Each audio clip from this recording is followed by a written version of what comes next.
Is perfect. Corinne's got us. You're awesome. Thanks, Corinne. This is my second time teaching in this Ignite series. I did teach on social media a couple of weeks ago, and then that's what I taught on previously. This is my first time with this particular session. So we're going to go through it together. Just a little bit about me. Like I said, my name is Crystal Burt. I have been licensed for 4.5 years. I've been with Keller Williams the entire time. I have been with my team for 4 years now. And my first year, I closed 16 transactions. I did 29 my second year. And then 21, I did 18, and 2022, I did 19, and I'm sitting at 11 so far this year and 93 total. I just added that up recently, and so I'm excited to be encroaching on my 100 transactions closed. I plan to have that done before the end of the year. And currently my average price point is about $440,000. I work in the out of the Lebanon area, but I do serve everywhere from Salem to Eugene. I started out as a real estate consultant doing, both buyers and sellers. For the past 4 years, I've primarily worked as a buyer's agent on the Jalot home team. And recently I am moving back into taking listings as well. We'll see how that goes. I really have a heart for buyers. I enjoy the process with them. But with some other goals I have on my plate, I might be going a little bit more listing heavy, just as they are a little less time occupying. I am married. My husband is a retired Ranger from the Army. We live in Lebanon. I have 2 kids. My daughter is 22. We are expecting a grandbaby in about a month and a half.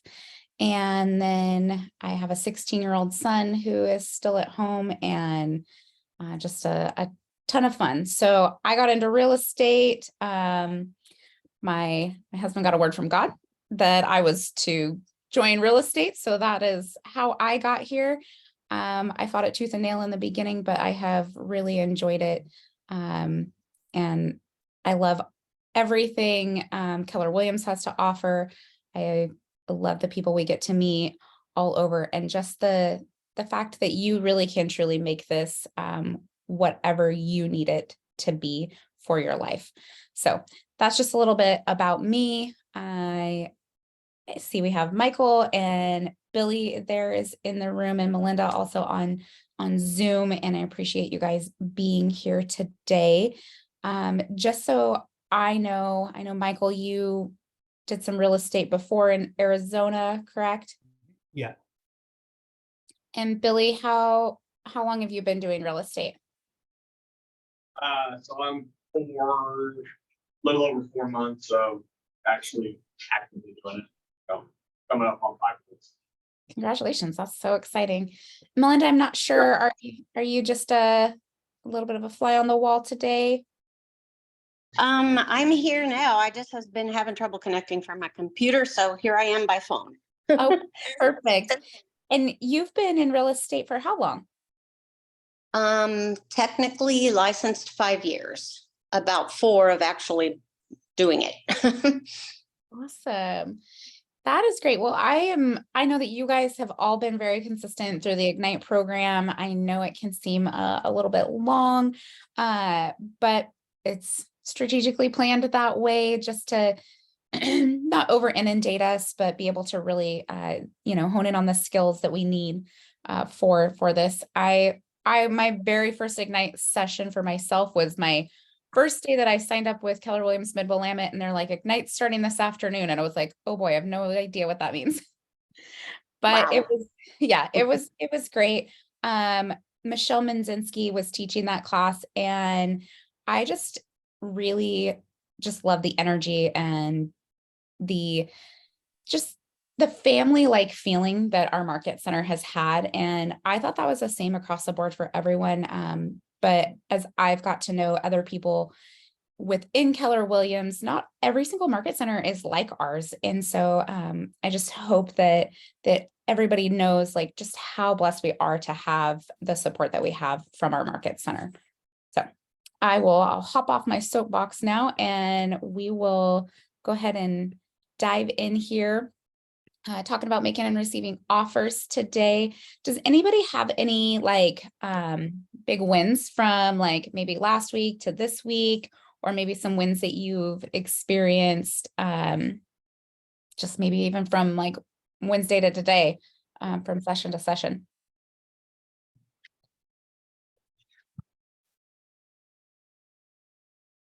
Nothing? Okay. Billy's the one who's killing it. Billy's killing it. Yeah. Sounds like it. He got a big phone call this morning and everything. He's just being modest over there. You're making me blush, Michael. Stop it. I'm sorry. What was your big phone call, Billy? This morning's phone, I guess this morning's phone call was, got a client looking at a couple properties up in Portland. I mean, near the 900 to 1.2 mil. They're getting closer to being ready to pull the trigger. So that's kind of exciting. Nice, Billy. Yeah. I'm excited. But as you know, we don't got nothing under contract, so we don't count the eggs before they hatch. That's really exciting. Those are big deals. You need to celebrate it. You got the phone call, they're a little bit closer. Is there anything right now that's keeping them from pulling a trigger? Is it just finding the right property? Finding the right property.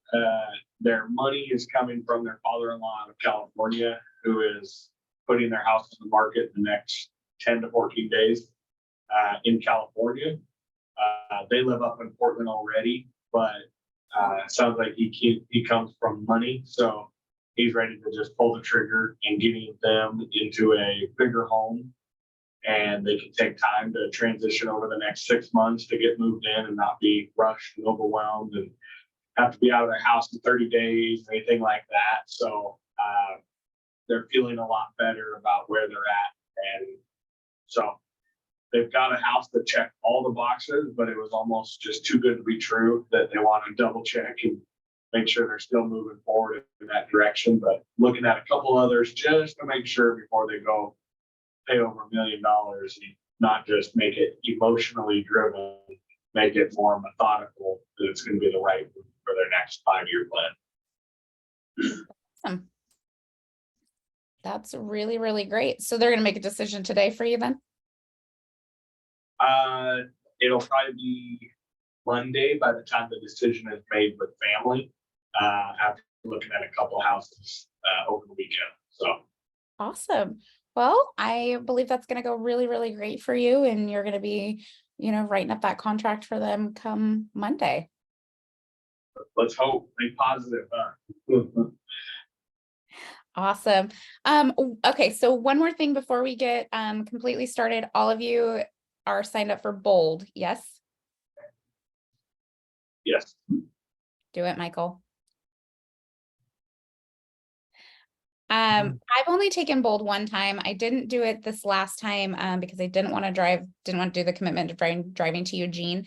But I knew that when Bold came back to Albany, I would be in on it. And Cody Gibson is a phenomenal instructor. You do not want to miss this particular Bold. So absolutely get signed up.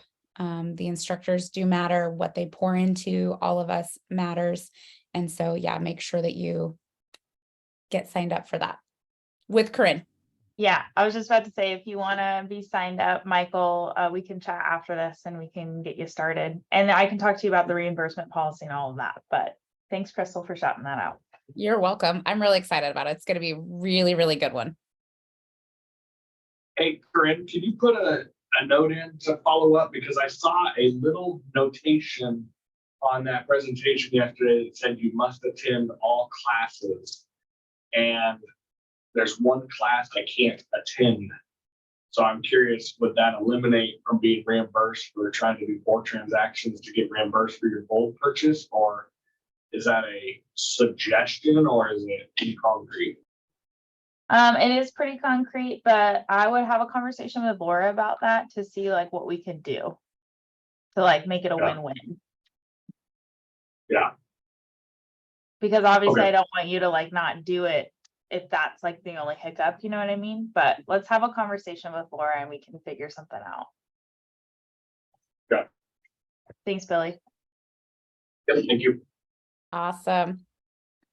Well, just as always, our system of beliefs here at Keller Williams, this is going to be something that you're going to continue to see throughout your entire career with Keller Williams. Of course, we've got win-win or no deal, integrity, do the right thing, customers always come first, commitment in all things, communication, seek first to understand, creativity, ideas before results, teamwork, together everyone achieves more, trust starts with honesty, equity, opportunities for all, and success results through people. Okay, so we're going to go through today and talk about making and receiving offers.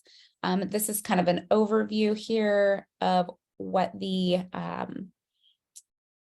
process looks like from start to finish, and basically what we're going to go over in this particular session here. Of course, we want to get our minds right with a good positive quote. So this one here from Bo Bennett, who is an author and has PhD. I like to think of sales as the ability to gracefully persuade, not manipulate a person or persons into a win-win situation. So before everybody else jumped on, Michael had just kind of asked me about, like co-op agent relationships essentially, and making and receiving, or sending and receiving offers, making and receiving offers with co-op agents. And, I actually use the term, we're looking for a win-win situation for both the buyer and the seller.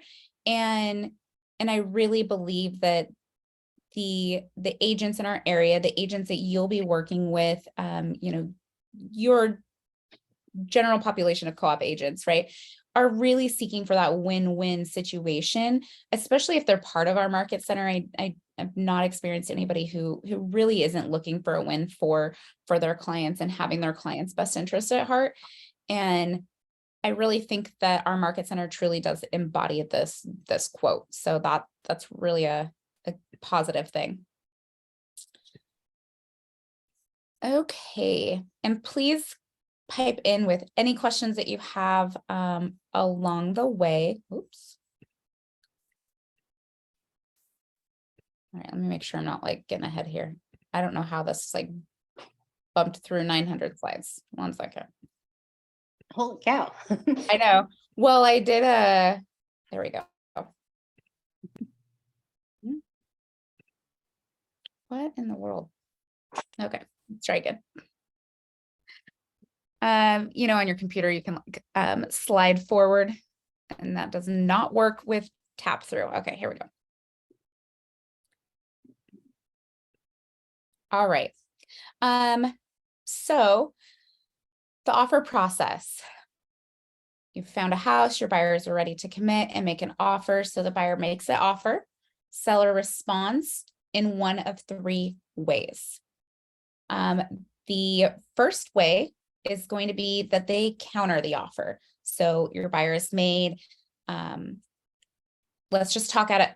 Let's look at this from a buyer's agent perspective, and then we'll look at it a little bit from a listing agent perspective, but let's look at it from the buyer's agent side of things. And your buyer has made your offer, seller is not super happy with the terms, so they're going to counter our offer. So now we've entered into negotiations. Now it comes back to the buyer, and they can agree or disagree with what is come in with that counter. Yes. And a lot of times a counteroffer can be a really, really good thing, especially if, you have a buyer that maybe doesn't have the proper lenses of like reality of what the property's truly worth or what they should be offering on it. And so maybe their offer is a little bit low.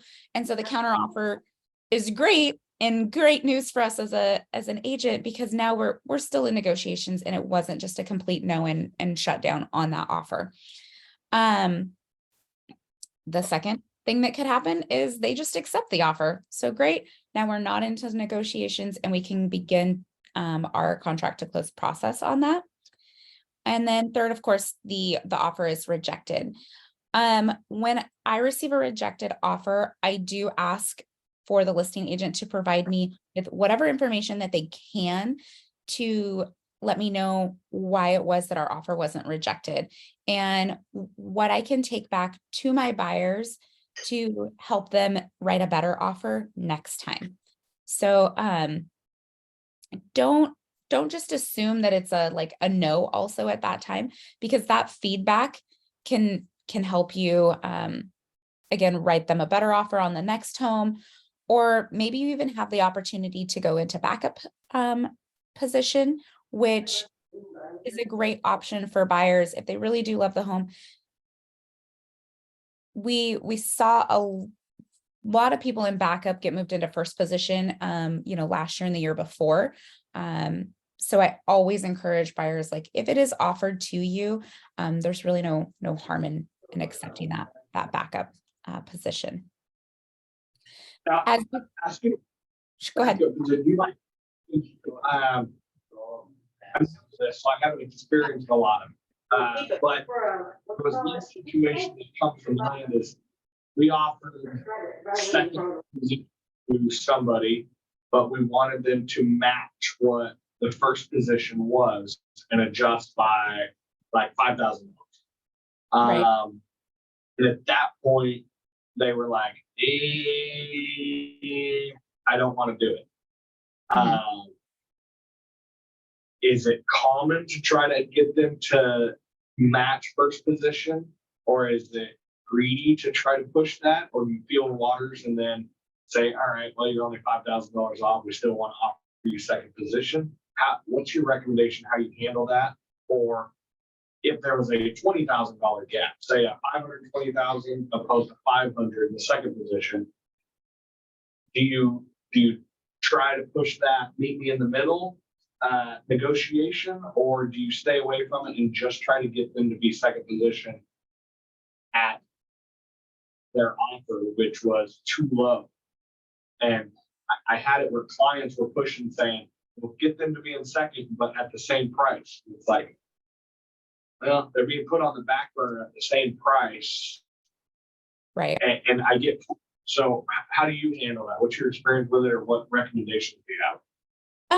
I haven't had that particular scenario happen for like a backup. I have had where we're in negotiations and, that conversation has happened a little bit, but I do think that it's common to see if they would be willing to come up, because, from the listing agent perspective, you really are wanting to get your sellers as close to that dollar amount that they're trying to get. So I do understand from a backup offer position. I don't think that as long as all of the other boxes are checked and you are protecting your client's fiduciary, you're performing your fiduciary responsibility with your clients. I don't think that there's any harm in having that conversation and seeing if that's the route that they would like to go on that. But I also agree with you on, why be put on the back burner for the same terms. That probably didn't sit very well with your buyers. Yeah. Yeah. So I don't think that there's a black and white, yes and no type of answer for this. I really think it's going to be more of a case by case, like really what makes the most sense to your buyer. And you do want to make sure that they're not getting taken. I mean, that's what you're there for. So if it doesn't smell quite right to you, or the terms come back, on, especially on a backup, I mean, I'll encourage my buyers to take a backup position if it makes sense to them, but also we're going to keep looking. We're not going to just sit there and wait to see if that other transaction falls through, because it doesn't happen quite as often as it was. But I mean, buyer financing was falling through for a lot of people for a while. It seems to be slowing now, and that's not happening as frequently. But I think that the buyers we have in the market right now are far more serious than the buyers we had last year. Let me clarify. I think your response is still probably close to the same. I Mhm. was listing on these properties, so they weren't my buyers. I was Gotcha. trying to get second position buyers to accept same terms as what we accepted first position buyers. Then So yeah, really, I was talking to this agents. yes. Okay, so then yeah, no, I think that you're right to get them the term. If you're going to accept someone in a backup offer position, you give them the opportunity to change their terms if they want to closely match what is in first. Yeah, no, I think that you're right on for that. Okay. Yeah.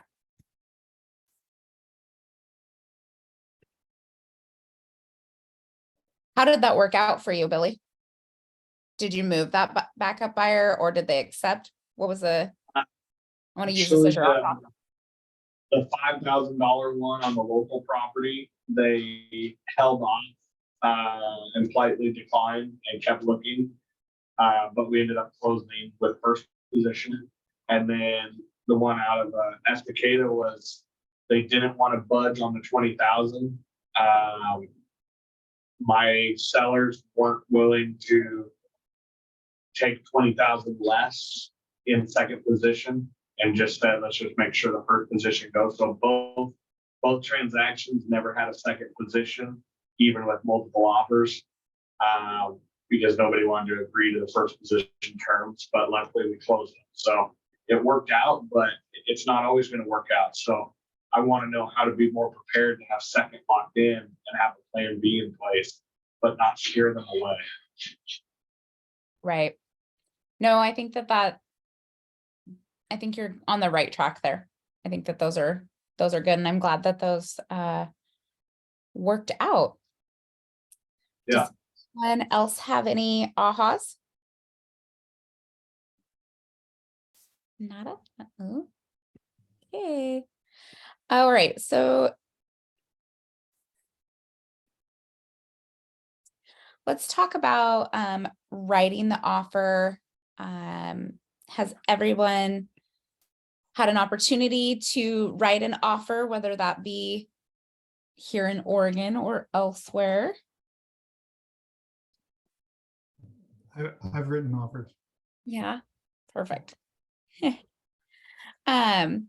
So, writing an offer is gonna consist of these, 13 things here.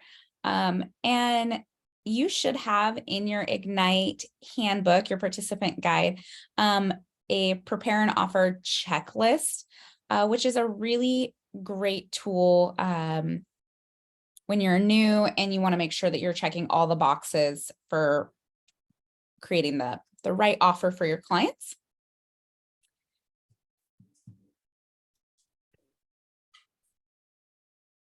So we're going to dive a little bit deeper into each one of these kind of areas. So first you want to talk through the offer with your clients. So you want to review the contract. You want to make sure that your buyers understand the contract. So, of course, when we're new, we want to make sure that we're reviewing these contracts. When we've got changes coming out, we want to know these contracts really front and back. You want to be able to flip it around. I know we're on screens now, but if you're sitting in person, you want to be able to sit across from them, turn the papers around, and be able to go through that contract really by memory, and make sure that you know exactly what it is that you're explaining to them, and make sure that your client fully understands it.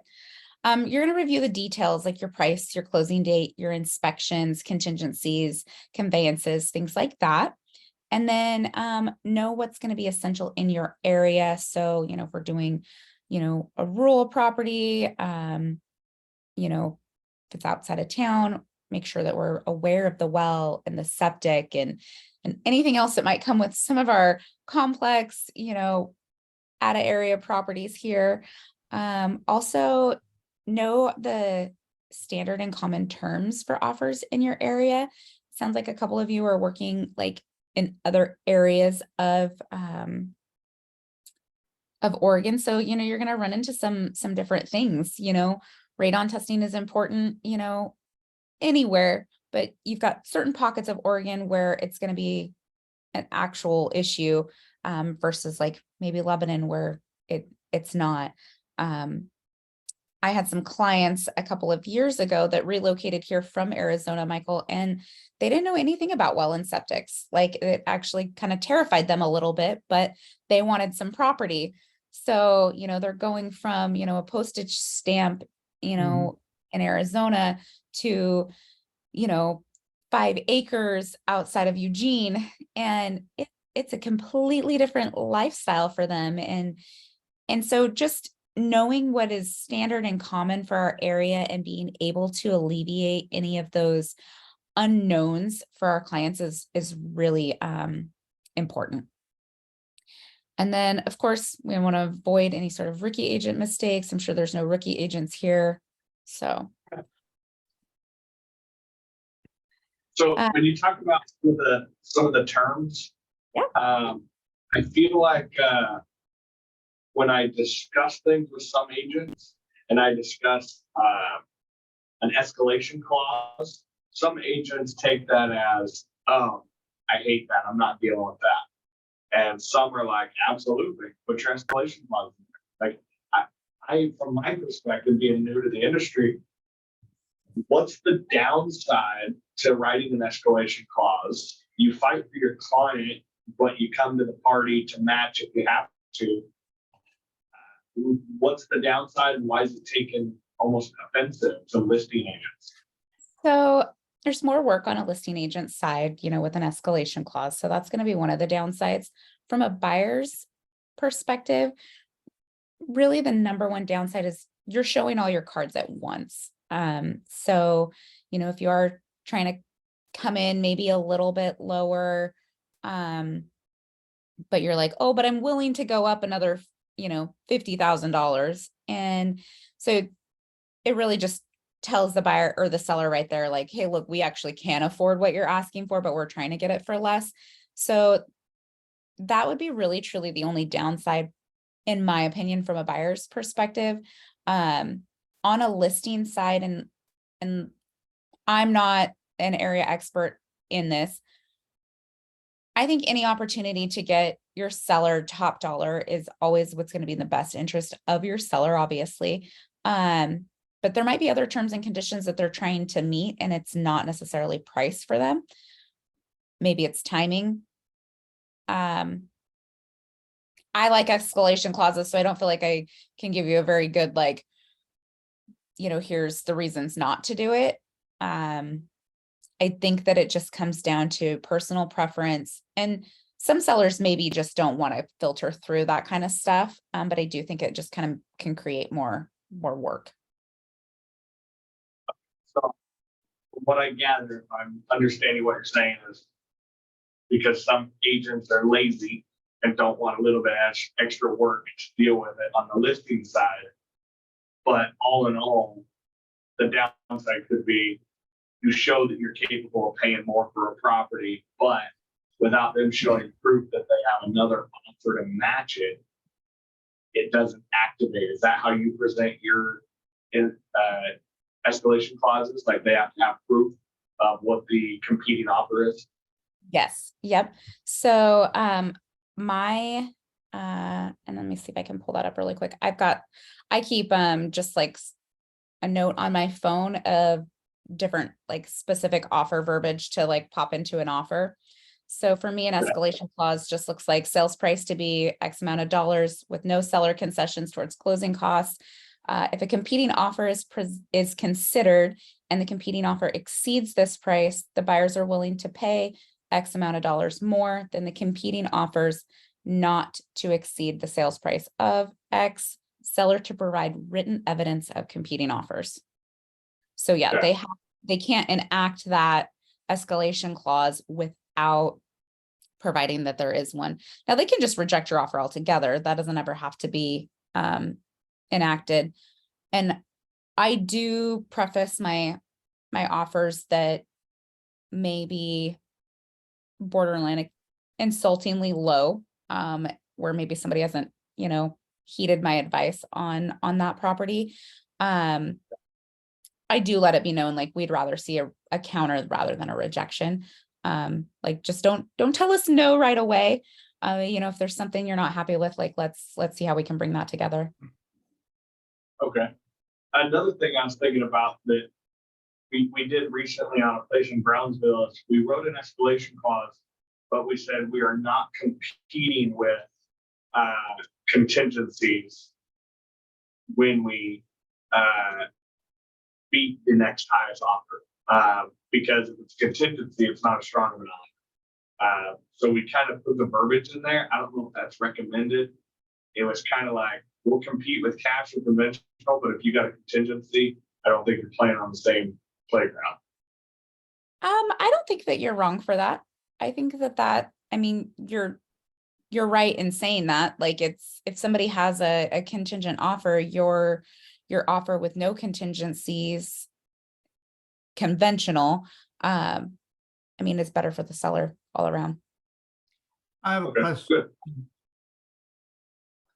So with an escalation clause, and maybe you guys have a different way of doing it here, but in a situation where somebody sends in an escalation clause, even if I don't have a competing offer, I'm going to suggest to my seller that they counter with highest and best. I don't think you're wrong for that either. So Oh, okay, so you could, even if you only have one offer, you yeah, could there's just say, nothing. That's okay, correct. I thought you had to have two offers to say, all right, we're in a multiple offer scenario. It's time to compete with your highest and best. I thought you couldn't do that until you have two offers. You Because to can't, me, you you're can't trying say to there's jerk. multiple offers if there's not, but. No, and you you but- can only say there's multiple offers if your sellers give you permission to say so. Yeah, and I don't and you can ask highest and best even if they don't do an escalation clause. You can just put that in your listing, like, that you just want highest and best, final highest and best. And that would eliminate, from a listing perspective, on escalation clauses or Yeah. things like Because that. you're If- absolutely, I'm sorry, but Go yeah, ahead. because I get a little passionate about this one because you're absolutely telling me you can pay more. So why are you just not giving me the offer? Right, that's what I said from a buyer's agent perspective. Yeah. You've just shown all of your hands by Yeah. putting it out there.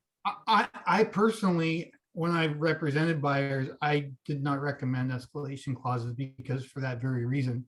Because you already told them you're willing to pay more, so why aren't they going to ask? Yeah. So I use them when I have a buyer that doesn't feel that the list price is what the home is worth, or they're like, well, I just want to see if maybe I can get a deal, right? Sure. Then we talk about escalation, and I'm like, okay, but you do love this home. It checks all of your boxes. That 20,000 is only going to save you X amount of dollars a month. So let's, what do you really, bringing them back to their actual real point of the house, and not just that they're trying to, like, well, the seller's made this much money. They've only lived there for, 3 years. They bought it for this amount. Like, take the seller out of it. It doesn't matter to you. It's not going to matter to you in 5 years. Who cares why they bought it and why they're selling? Yeah. But then we talk about that escalation, because they do usually, I've only had my escalation probably enacted maybe 5 times in the past few years. And it's not very much, but it can help your buyers secure the home. So yeah, I was in a multiple offers recently where my offer won because our escalation clause went higher than the other offer's escalation clause. and so it depends on which side you're on it, to be totally honest. And I don't know that, I think our market is forever changing and each scenario is a little bit different, that I don't know that there's like a blanket right or wrong. And it's really going to come down to like how you handle it and really what's going to set you apart as an agent. So one of the great things about being a real estate agent is, we, like I said, get to make this whatever we want. And it's our own personal way we handle things. And the client is hiring you, whether on the buyer side or the listing side, and how you're going to conduct their business or how you're going to guide them in their decision making is going to fit their personality style. So I think how you handle your escalations, either on the buyer side or the listing side, I think is going to be kind of the standard you take, and your buyers and sellers will kind of flock to you, not just dependent on that, but they'll like it or they won't like it. Does that make sense? Yeah, ultimately you do what they say. Yeah. Right. Yeah. So on that, do you guys have in your participation handbooks the preparing an offer checklist? Yes. Okay, perfect. On page, looks like no page number. But I just want to kind of briefly go over this just a little bit on preparing that offer. Obviously, you're ensuring that the property is still available. Just because you showed it last night doesn't mean that they already did not have, 3-4 offers on the table that the listing agent maybe didn't even tell you about, that they're already reviewing offers, looking into that. Always ask a listing agent even if you're scheduling through showing time, which doesn't require you to have a conversation with the listing agent, still get that information. Do you have offers? What's going to be most important to your sellers? Hey, I'm going to give you feedback, with, right after the showing, by the end of the day.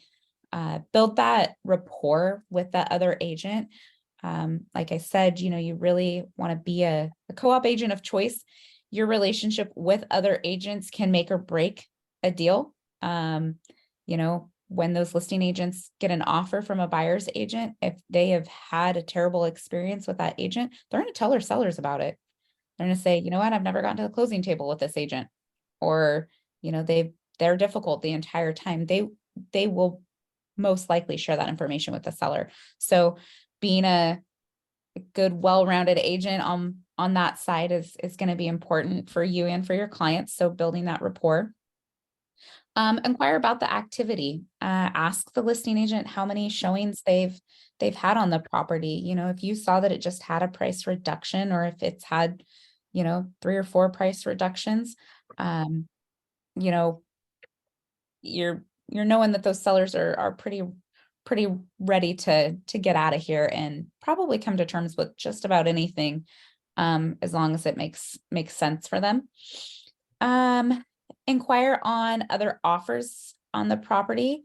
If it's back on the market, why did it fall through? Listing agents in our area are really pretty good about putting in the private remarks on the MLS that it's back on the market, no fault to the seller, or due to buyer financing, falling through. And also, maybe ask for a copy of, the inspection report, especially if it's come back on the market. Ask questions about the seller's motivations and the needs. I've had another agent tell me really early on, you basically can have the listing agent write the offer for you. So based on the questions that you ask is going to help you write the offer that they're waiting for. So you have some agents that are a little bit more tight-lipped. They're not going to give you any sort of information. Sherry Ellis, you will not ever get anything out of. She is top notch and protects her sellers from the ground up. And other agents out there will tell you the whole seller's, life story. And that helps you, it gives you all the tools if you're listening and asking the right questions and giving the space to just allow them to talk, like with clients. They'll help you write that offer to be able to get the best offer accepted for your clients. Crystal, question. Do you think that, I mean, to me, sometimes if I do divulge some of the things my seller is really looking for, I don't see how that's not serving my seller well. So explain how that's not protecting them. Like why I should be more tight-lipped. Well, just make sure that any of the information obviously is stuff that they're okay with. Hey, if I get asked, why are you moving? Where are you going? Things like that. I do think that could help them. But you want to make sure you've got that information. I referenced, Sherry, because she makes sure, like, what do you want me to share? What do you not want me to share? And I think there are things, coming into like maybe a multiple offer situation or something like that,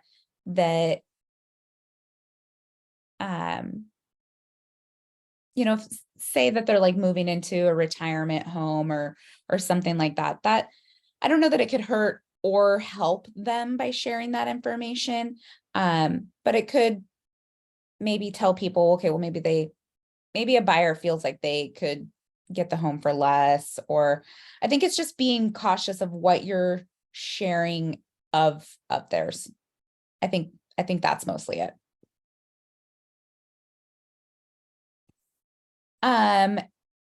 Does that answer your question, Melinda? Okay. Ask the listing agent how they'd like to receive the offer. Would they like it in a single PDF, separate PDFs? Do they, are you submitting via DocuSign or dot loop? And then always making sure after you send the offer that you've called or text them to make sure that they received it.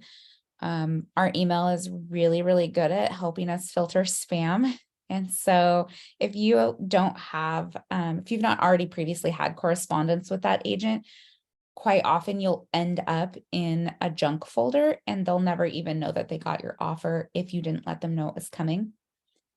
And then especially if you've just shown the property, that you're getting ready to write the offer, let the agent know right away. Hey, as of right now, we're expected to be submitting an offer to you. Once that's completed and signed, I'll let you know that it's on its way. I preface it like that because I have definitely been at a listing. As soon as I leave, I've let the listing agent know, hey, my buyers are going to be writing an offer. By the time we actually are sitting down, maybe we're even just headed right back to the office to write something up. They've changed their mind and they're not. And now I got to go back and tell the listing agent that we're not actually going to be. And so just waiting until it's actually written to, let them know, hey, it is on its way. Tell them the intentions, but don't tell them that you have an offer coming their way until you've got a signed offer.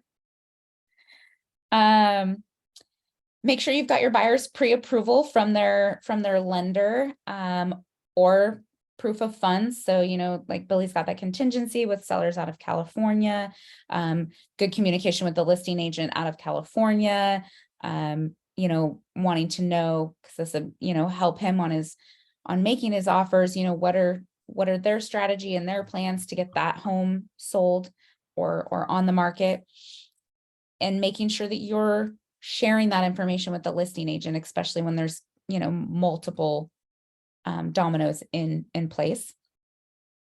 And then review the MLS and tax records. Make sure that you're sharing this and reviewing this information with your clients, and produce a comparative market analysis. So you can do this for your buyers as well, especially if they're fighting you on like maybe the price of the home and they're wanting to come in lower, or they think that their house is, overpriced, or maybe the home is overpriced and you are coming in low. You could send this like, hey, I pulled some comps.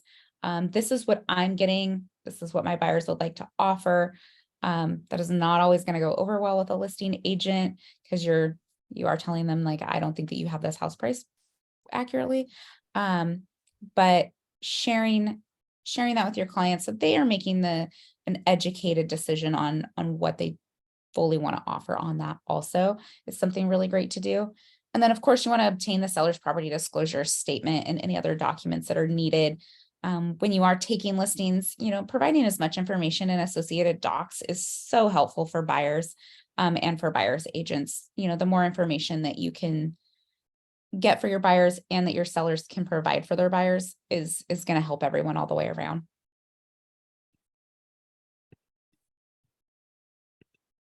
You made a comment earlier about don't be the agent that people don't want to work with. So one question I have is, what things are strong attributes that other agents like seeing from other work colleagues that they're dealing with in a transaction? And then what things are people doing because you hear it? Some agents are just a lot easier to work with than others. What are some of the things that stand out to know as a new agent? Don't do this. Sure. Communication. So just having high communication with co-op agents. So whether that's text, email, phone call, just don't be the agent that never answers their phone, that never gets back to people, that doesn't respond. Seeking first to understand, carrying maintaining your composure, staying calm and collective, knowing at the end of the day that it really is not a personal matter between you and the other agent ever. You guys are just helping someone else facilitate something. And if you keep that mindset in perspective for yourself and know, like, I can't control Joe, and I probably don't have any idea the bad day Joe's having, and keeping that in mind and just keeping at the core of your heart of like, I want to seek first to understand, not that this agent's just being difficult to be difficult. And I don't think that you're ever going to go wrong asking more questions. So constantly coming from curiosity with co-op agents, you're not going to go wrong there. And that is going to just help you set your own reputation of the type of agent that you are, while also not being a pushover and backing down and showing up for your clients every single time and communicating that well with your own transaction coordinator, the other people that are part of the transaction, listing agent, their transaction coordinator, title, lender, all of it. I think just being a good human. Does that answer that question, or is there something more specific that you want? No, I don't want to ask for dirt. I just want to make sure I'm not that agent that people are like, oh my God, I'm in a tie, I'm not choosing him. But I feel some people are just a lot more accommodating to work with than others. I feel in my early experience, there's some really disgruntled, lazy agents, as I've said, and it's just like, oh my gosh, they're in the service industry, and are they forgetting that that's how they get paid? And it just baffles me. And it's agent to agent, so I can only imagine what they're like to possible new clients. But it separates the good from the bad, and I guess I just got to look at the positive in it. Yeah. Well, in setting it, just set the standard for yourself and how you want to operate your business and how you want to show up and represent yourself, because it is going to set you apart from other agents. And I'm not saying that there's not people out there who are not as motivated as other people, but you're going to outshine them every single time. And that's going to be on listing appointments. You're never going to go wrong showing up dressed to impress, being prepared, the way you should be every single time. And when you set that standard for yourself, you know, you will have people who are probably going to test you and frustrate you. And just remember, at the end of the day, like, you have a responsibility to your clients, and how you present yourself through that entire transaction is probably going to even be conveyed or show up with that other client. And, you know, who knows that maybe down the road, that seller who you brought the buyer to their property comes to you and is like, hey, you know, you were the agent, you know, you brought the buyer to my property when I sold my house. I really liked how you did business. I'd like to list my house with you. Like, that can happen. So it's not even just your co-op agent, like, you are even marketing yourself, so to speak, to the other side of the transaction. So, you know, I think that you're on the right track, and I don't think that you're going to go wrong with that. Just don't allow the people that you do come across create a frustration in you, because that can trickle down. You know, you always want to make sure you don't speak maybe your true feelings to your clients about what you're experiencing on the, you know, the back end of things that they're not seeing. And, you know, sometimes you can say, like, maybe you've asked a question about a property multiple times, you're not getting an answer from the listing agent. I mean, sharing that information, hey, look, I've reached out to this agent X amount of times, I'm not getting a response. I just want you to know I'm doing my part, without bad mouthing them, but being honest. Also, all good. Okay, so when you go to present the offer, you want to double check and make sure that you've got all the documents in place, that you're following the instructions of the listing agent. You've labeled all of your documents clearly. They're in an order, logically.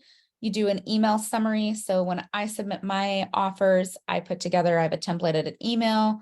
You can template everything in your life via email with Gmail, which is great. So templated email that lets the listing agent know, hey, these documents are attached, you know, that are pertaining to the specific property. And here's just a snippet of the terms and conditions that we're offering. Again, make sure you notify the listing agent that it's coming, and then add all of your documents to command, and make sure that your buyer is all good with everything. They understand everything prior to sending that over. Any ahas on this so far?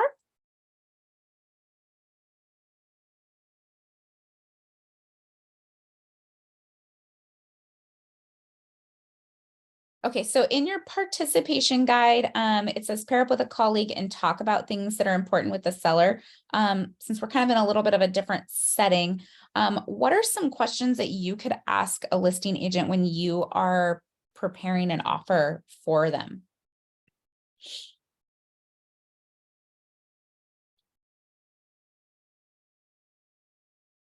Don't everybody go at once. I would ask what besides price is important to your seller as far as the terms of the offer. Okay. So I'm like, are we calling it role play? Let's dialogue a little bit on that. So on Hey, that, Crystal, what Yeah. besides price is important to your seller? you know, they just want a clean transaction, clean offer. Okay. So then maybe I'd ask, can you define clean for me? Yeah, define clean. You know, they don't want any contingencies. You know, they really want to see full price. They don't want to have to do any repairs. Oh, that's fun. Sorry. I shouldn't be loud. No, it's great. So in that, if I'm saying, hey, I want a clean offer, they don't want to do any repairs. I would maybe even ask, you know, are your sellers relocating? Okay. And then also so are your sellers relocating? Yeah, they are. Oh, okay. So do they need to identify a property before they close on this one? And I asked that question because sometimes it gets missed in the MLS details.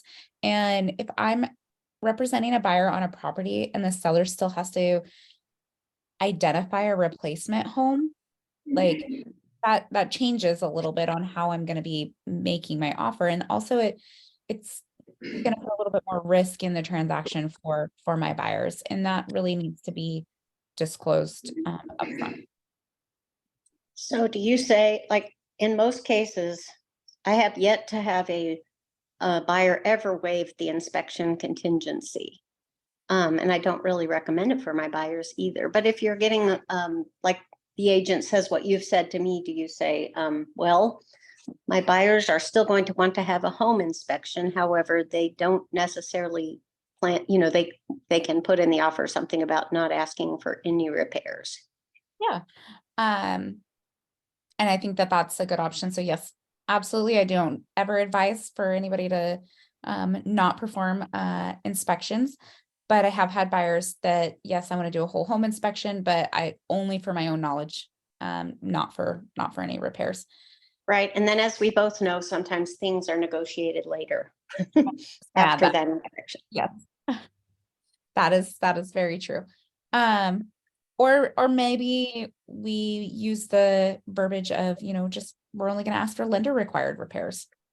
But again, going the route that's best protecting your clients and what they're looking for.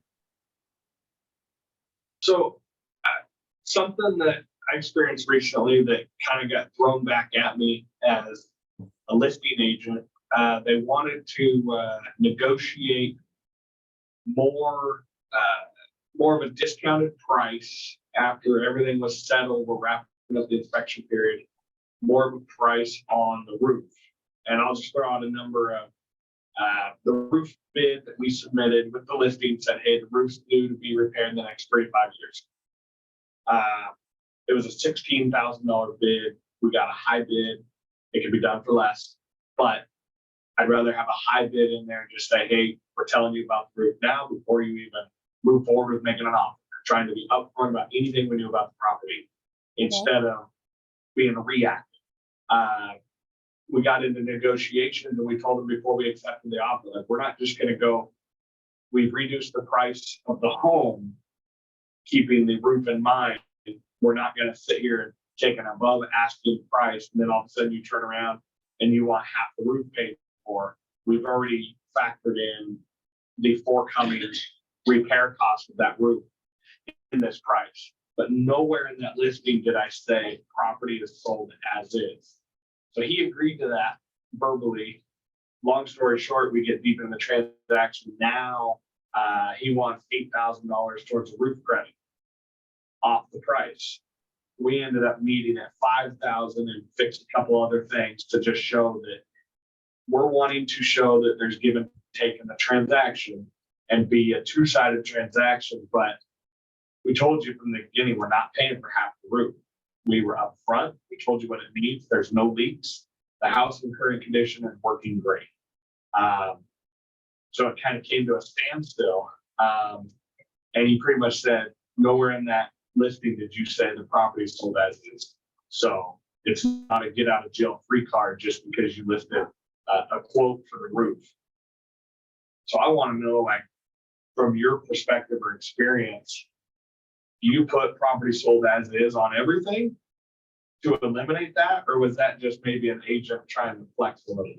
No, because honestly, like, well, I mean, you want to push back and try to get as much, for your buyer as possible. So, I mean, there's never any harm in asking, right? But I mean, just because a seller doesn't have to do any of the repairs, and you don't have to list it as is to say no. I mean, it's not that, because you're a listing agent, right? It was your listing? Yep. Right. Yeah. Okay. So, I mean, you're upfront about the roof. it's not uncommon for a buyer to still try to maybe squeeze a little bit more like that. Maybe through another area or route, right? Okay, yeah, you told me about the roof, but there's these things over here that, still we want to address. And you don't have to say yes to it. You can say no. You can just nope, seller's not doing it. Seller's tapped out everything that they had already, penciled out that they could or would do on this property to include, the roof or whatever. Or we've already adjusted, for price, with the price. But you don't have to put on there that's being sold as is just because, to reject a buyer's repair addendum. Am I understanding your question correctly, Billy? Yeah. I want to make sure I learn from it as what I can do differently, or just stand ground and push back once in a while a little harder and hold my seller's position. So I guess each one's a little different, but not being afraid to say no is not a bad thing. That's very, very true. What Okay. you got, Michael? I was gonna say, put it in the contract. Put it in the offer. We are not paying for the roof. Okay. Yeah. Sorry, you first. Well, and you could even, if you want to, provide that bid, if your sellers are wanting to be super open and transparent, you can put that into your associated docs. Like, Mhm. we're aware that the roof has this amount of life on it, and it's just like sellers contributing, seller willing to contribute $20,000 towards buyer's closing costs, prepaids, and non-allowables. Like, you could seller willing to contribute up to, $16,000 or $8,000. They're willing to pay half of the roof bid that they currently have on file. Like, you could put that out there. It's just not ever going to stop a buyer from potentially asking for other things. Yeah, no, it's a double-edged sword there, because if I'm the buyer's agent, I'm gonna ask for it even if you say don't. Just because you might have said it, but that doesn't necessarily mean you mean it. I need to hear no at least 2-3 times before I'm gonna believe you. I mean, I'm sorry, I'm that guy. But getting back to the original part of this, one of the questions I like to ask the selling agent is how soon they need to move. Yeah. That tells me a lot right there about what's going on, because sometimes price is not as important as convenience. Yeah. Like, if you guys got buyers looking in Lebanon, there's a listing on Rancho off of Ty Valley. It's a really great little home with a shop that, the sellers have just taken, it's our office, but they just are dropping that thing and they need to move. Like, they got to move. So I may have to go look at that house because I was looking at it and it looks very nice. yeah, it's a good one. So yeah, great conversation. That's really great. And you will have buyers, and Billy, you'll get repair addendums from buyers agents that, like, I've written embarrassing repair addendums where I'm just like, I cannot even believe that we're asking for these things, like 2 pages long. And I'm like, oh my gosh. And so I send it over and I'm just like, hey, you're about to get a very lengthy repair addendum. Please review it with your sellers and let us know your thoughts. I know that I'm fully expecting this we're not taking care of your laundry list probably. Mhm.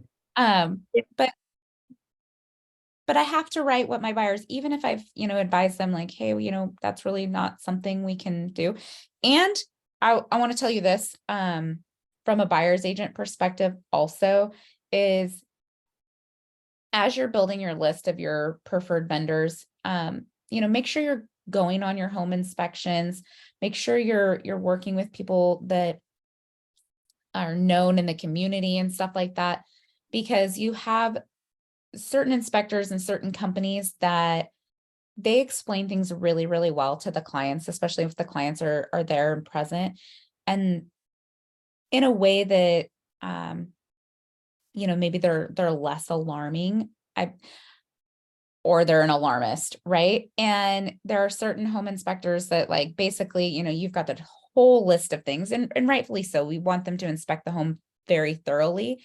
but sometimes in the way that they word their reports, or even the presentation of the like big, bold red letters on their report, can scare a lot of people. So, review the reports, make sure you know the inspectors, the people on your preferred vendor list that you're, sending out to your people. Always preface, you can choose whoever you want. This is my list of home inspectors that I've worked with, that I know do a great job. Again, choose whoever you would like. And when you get that good relationship, you're going to get good inspectors who are not going to just alarm your clients. And that helps there not be this whole laundry list of repairs that buyers are asking for. Now, I don't ever want a buyer to not ask for something that's really important to them. And each person is going to be different. Like it wouldn't be if you got a buyer buying a house that has had like pets living in it for a really long time and has terrible pets. Like maybe there's some like illness or childhood allergy or something like that, that the buyers want something remedied before they move in that doesn't seem excessive and isn't super costly. That would be a little bit different type of an ask. But again, at the end of the day, like if they want something that is brand new, they should probably go buy something that's brand new. Mhm.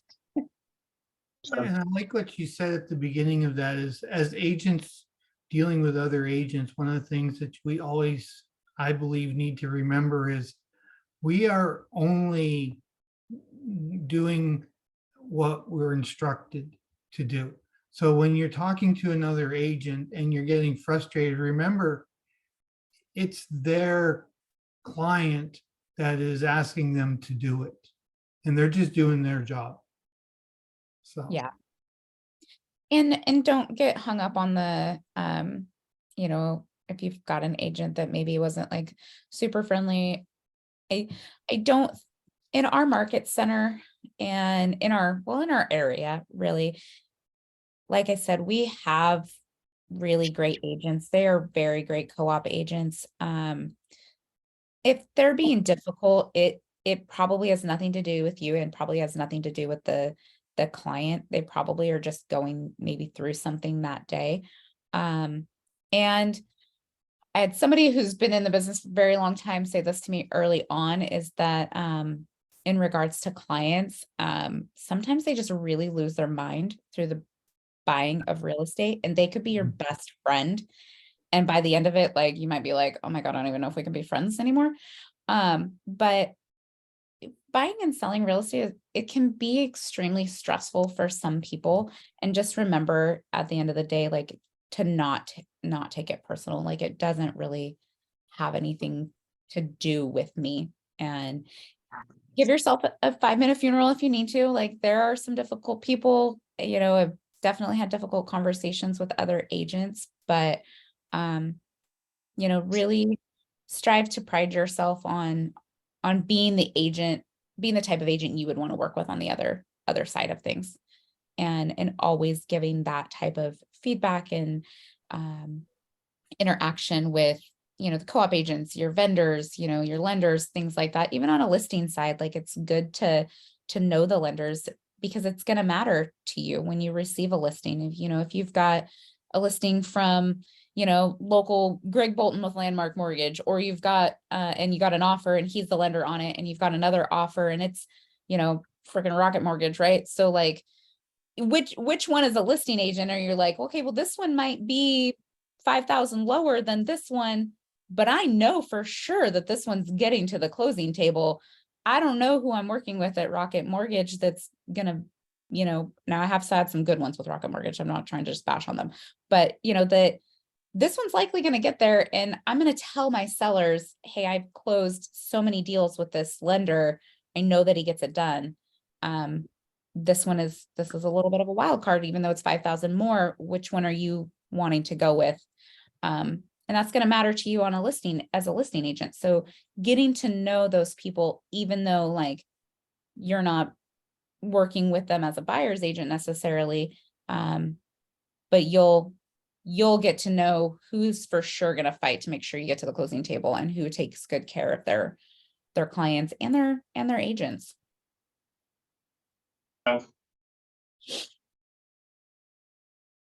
Good conversation, guys. Okay, I went over this just a little bit on through the writing an offer checklist. And so like I said, we want to make sure that our offer is complete. Make sure you confirm receipt of the offer. So whether that's via text message or email, make sure that the listing agent has let you know that they did indeed receive it.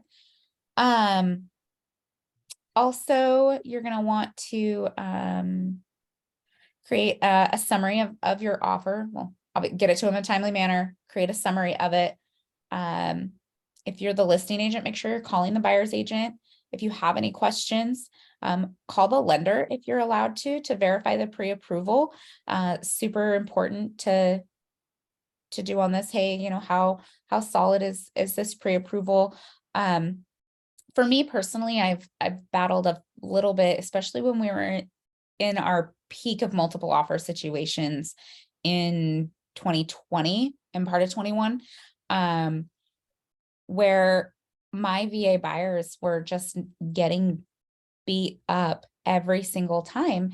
And I wasn't understanding why, because VA financing really is like parallel for the most part to conventional financing.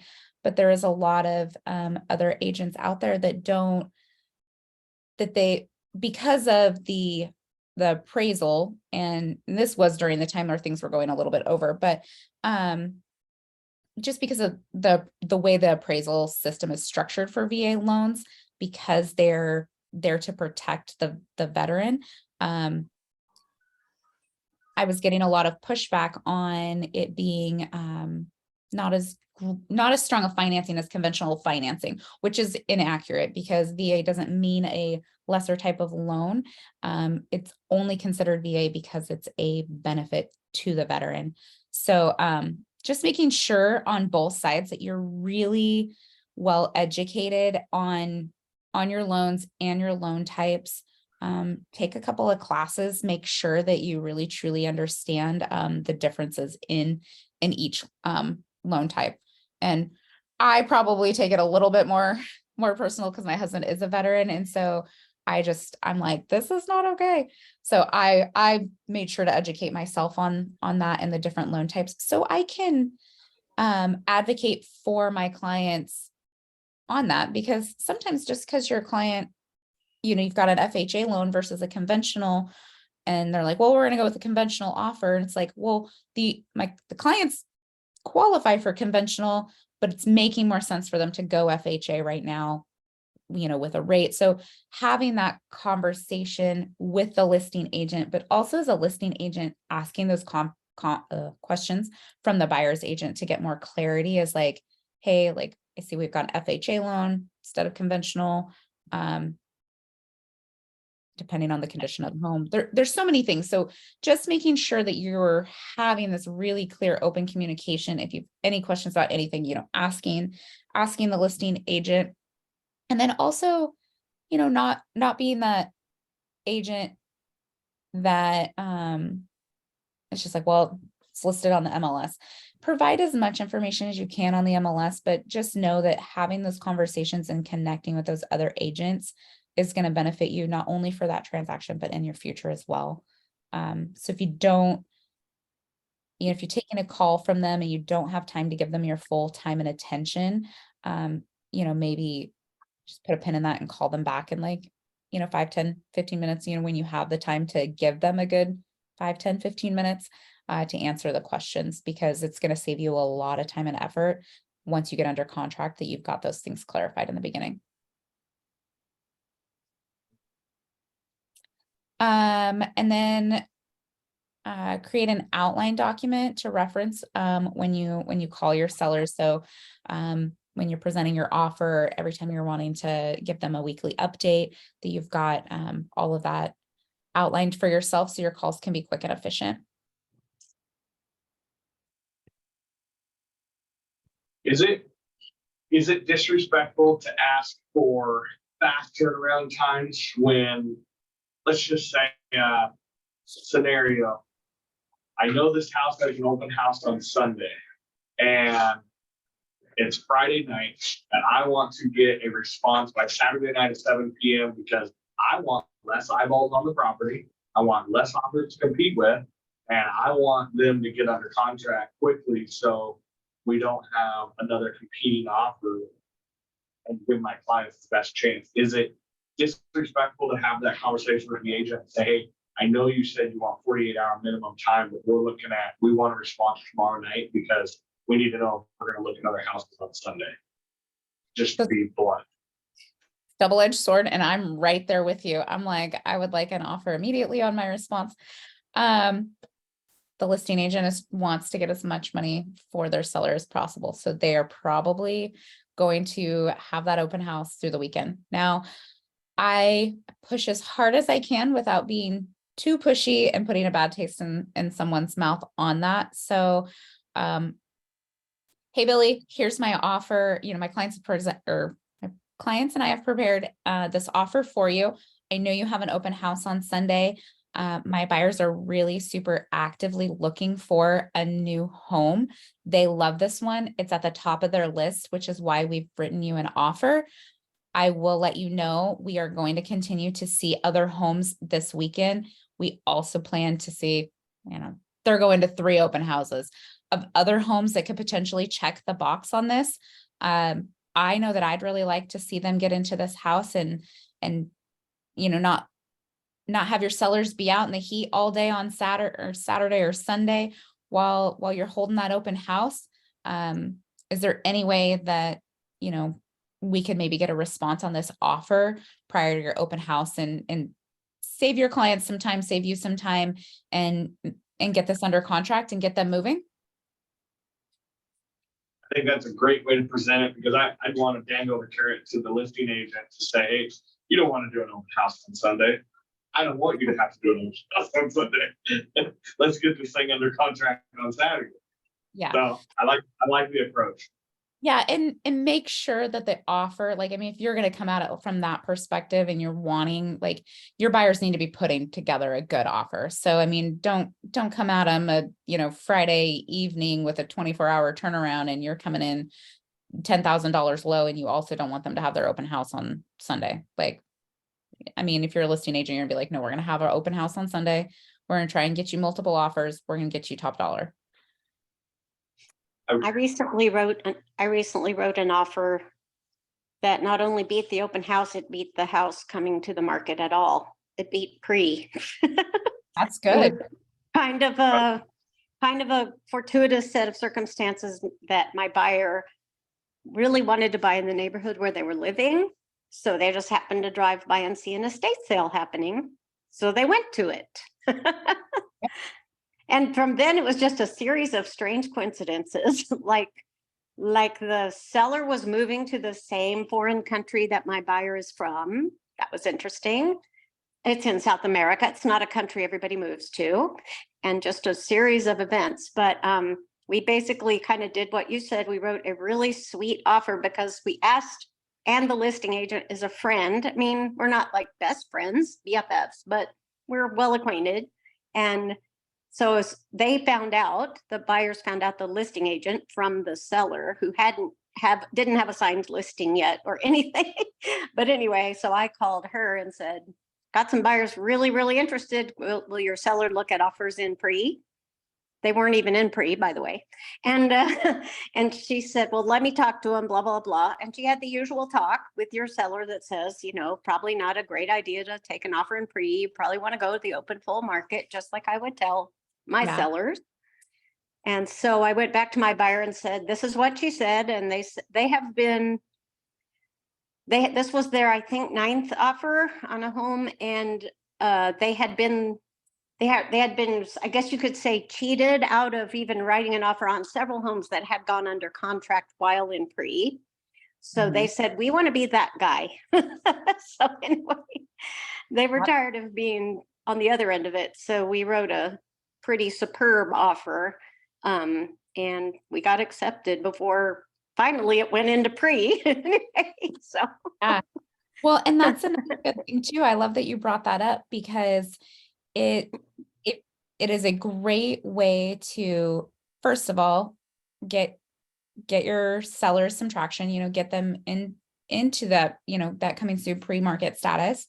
And also like you be searching those for your buyers because it is you do need to write a strong offer because you do need to convince the seller not to go to the open market, but it is a great way to get someone pending without as much competition. and it was really good for really both parties because buyers, after this many offers, living here for this long, finding a house in the exact neighborhood they wanted, Yeah. they were so motivated. And the seller, didn't have to go through many of the hassles of, I don't even know if, because I remember the listing agent told me, yeah, we're going to go ahead and have the photos done anyway, even though we're under contract, but I don't even think that ever happened. So there were just a lot of things the sellers didn't even have to do. And it was a win-win really for everyone. But now I'm all about, house hunting in a different way. Now I'm looking at off-market properties a lot more. Yeah.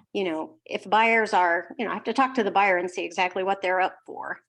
Yeah. But And I tell my buyers that too. I'm like, hey, it's the weekend. Like there's X amount of estate sales happening, especially if they're hosting an estate sale on a coming soon property. And I'm like, hey, I can't show this to you yet, but you 100% can go to the estate sale and tour the home all on your own.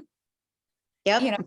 It is really great. And I'll even do that for myself. Like, if I see a home that is coming soon and they're having an estate sale, like I'll go walk through it because I'm like, well, I want to see if this is going to match any of my buyers needs that are coming up. And I don't mind walking through an estate sale. So, it's a win-win and it's a non-conventional way to be out there marketing things. Also, it is a great way to find buyers. Also, if you're wandering through an estate sale and you're here, oh, well, this home, is it going to be going up for sale? And they'll ask the estate sale workers those things and they don't have that information. So, if you're out and about and you see one, walk through it, take your cards with you, Mm-hmm. if it's not a coming soon listing that, somebody's just hired an estate person to hold in maybe in a living estate sale, it's going to be coming soon. Somebody's working towards selling that property likely eventually. So, give your cards to them. Okay. And then of course, create an offer in Command, your integrated end-to-end Keller Cloud performing, platform for your business.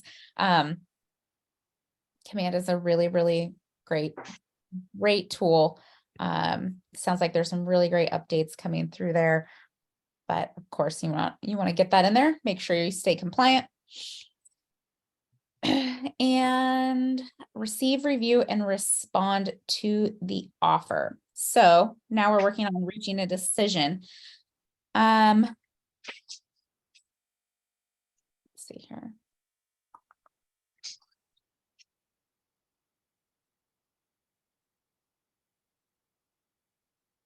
In your handbook, you have presenting the offer. So you're going to want to, of course, talk through the offer with your buyers, and then you're going to want to talk through the offers on the listing side with your sellers. And you've got on, I keep trying to give you page numbers. Oh, 17.9 of presenting the offer checklist. So like I said, make sure that on both sides that you are in contact, you're building rapport with the other agent, creating a positive relationship. I always make sure that I let people know, like, I do want to be your co-op agent of choice. And, again, just like with the lender on the offer, your relationship could make or break the deal with the client. As you progress through your real estate career and you have had experience with agents, when you're looking at properties for your clients, you'll see listings, you're like, oh, this is gonna be perfect. And then you're like, oh, like maybe you've not had a good experience with that listing agent and you're like, huh, hope they don't want to see this one. No, but like it can be rough. And so you don't want to be that agent and also try to keep that mindset of like, okay, like I'm gonna just pull up my boots and we know that this one's going to be rough and we're just going to go through it, especially if you get under contract with somebody that you've known it to be difficult. So again, be the positive person in the relationships with your co-op agents. Presenting your offer checklist. Number one, you're going to want to double check all the documents. Are all of the ones that the agent on the buyer's agent side, make sure that you've got all your signatures, all your initials, you've got, you've filled out all of your boxes correctly. And then on the listing agent side, when you receive it and you're getting ready to present it to your sellers, again, you're double checking and making sure that everything is there as it's supposed to be. Make sure you're following the instructions provided by the listing agent that they've asked for their offers to be submitted by. There are some properties that are maybe foreclosed on, or maybe bank owned, or owned by the government. Maybe it's a Hayden home. There are certain types of scenarios where your offer is not going to be presented as normal, like you would, just a residential listing. So make sure you're using the proper forms, you're using the proper method in which to submit your offers.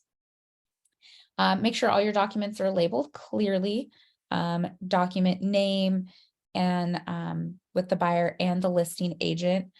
On my recap form, I reference the form numbers that I'm using, just because I know here in Oregon, we have 2 different types of forms.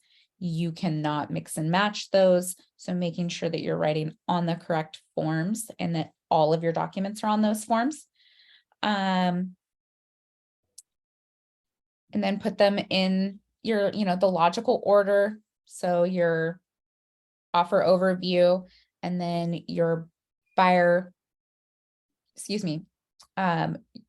your pre-approval, your MLS detail, your list pack, then your sales agreement, and then, and then your addendums as follows and labeled. Don't come in, they open it up and they've got FERPTA first and things like that. Give some organization and clarity for easy reading and something that somebody else doesn't have to clean up for you. You want it nice and neat and tidy. And then, of course, email summary. I've talked about that a couple of times, and notify, of course, the listing agent that the offer is in their email box or wherever they have asked you to send it. Don't send anything unexpected or unannounced. Make sure that they know that it's coming. They've confirmed with you. If you reached out to the agent, you haven't gotten a response yet, check with maybe we've got a lot of them that have a listing agent co-listing. Make sure that you're communicating with the right person on that. And it's a big box.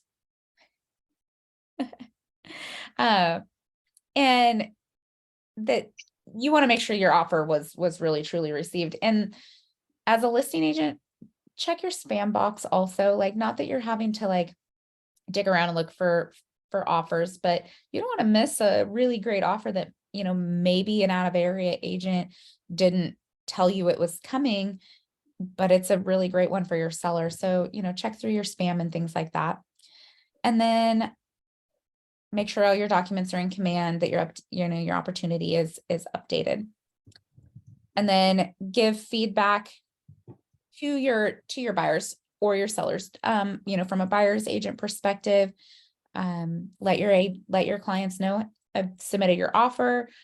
The listing agent is confirmed. Sellers reviewing offers tomorrow at 5 o'clock.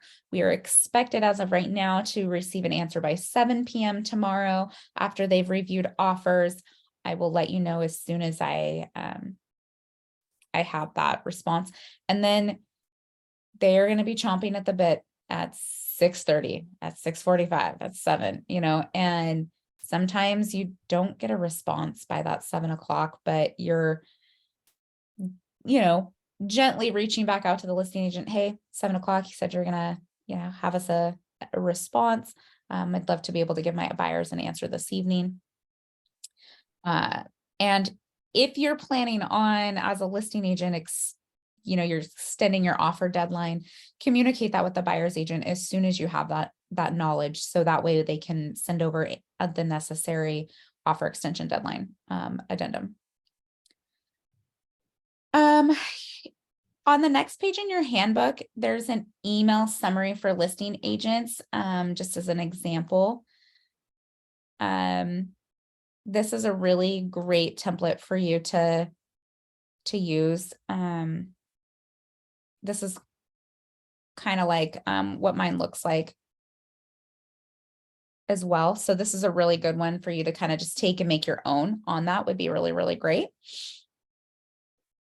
Is there anything that any of you are doing currently on that that's working really well for you? Did you say you have an example of that? So there's an example on 17.10 in your book. I think that this is great as far as like your offer summary and what's attached, and this is excellent. Your entry paragraph, I would make it sound like you. I mean, make it your own, personalize it, because you are, again, trying to build relationships with co-op agents in the area. And that is just as important as all the other things. I can't stress that enough.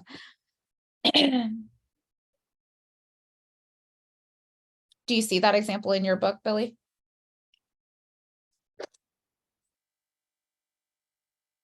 I kind of write a new email for each offer, and having a template is a much better idea. Yeah, so when I template in, like, you can template in Gmail, and when I template that, I leave little blank spots to personalize each one, but this way you don't have to write out the terms and conditions every single time. So in Gmail, you can just compose an email and then save it as a template instead of opening up a new one every single time. I'm tagging important pages in my book, so Oh, good. that will be one that's good. Make a template. Yes. And you can make templates for just about anything. I do that for my weekly updates also for my clients. And to recap our conversations and just leave those blank spaces to fill out the details that change from week to week. So on the next page here, receive and review the offer checklist. So the check to make sure that the offer is complete, containing, again, all the necessary addendums and things like that. Confirm the receipt of the offer with the buyer's agent. So as a listing agent, you let the buyer's agent know you did receive it. And then you want to make sure you're reviewing those with your sellers in a timely manner. Because again, you're working with an expiration date on the offer, and you need to, legally, you're supposed to be presenting those as you're receiving those. If needed, mark the offer as received and sent to the seller. And then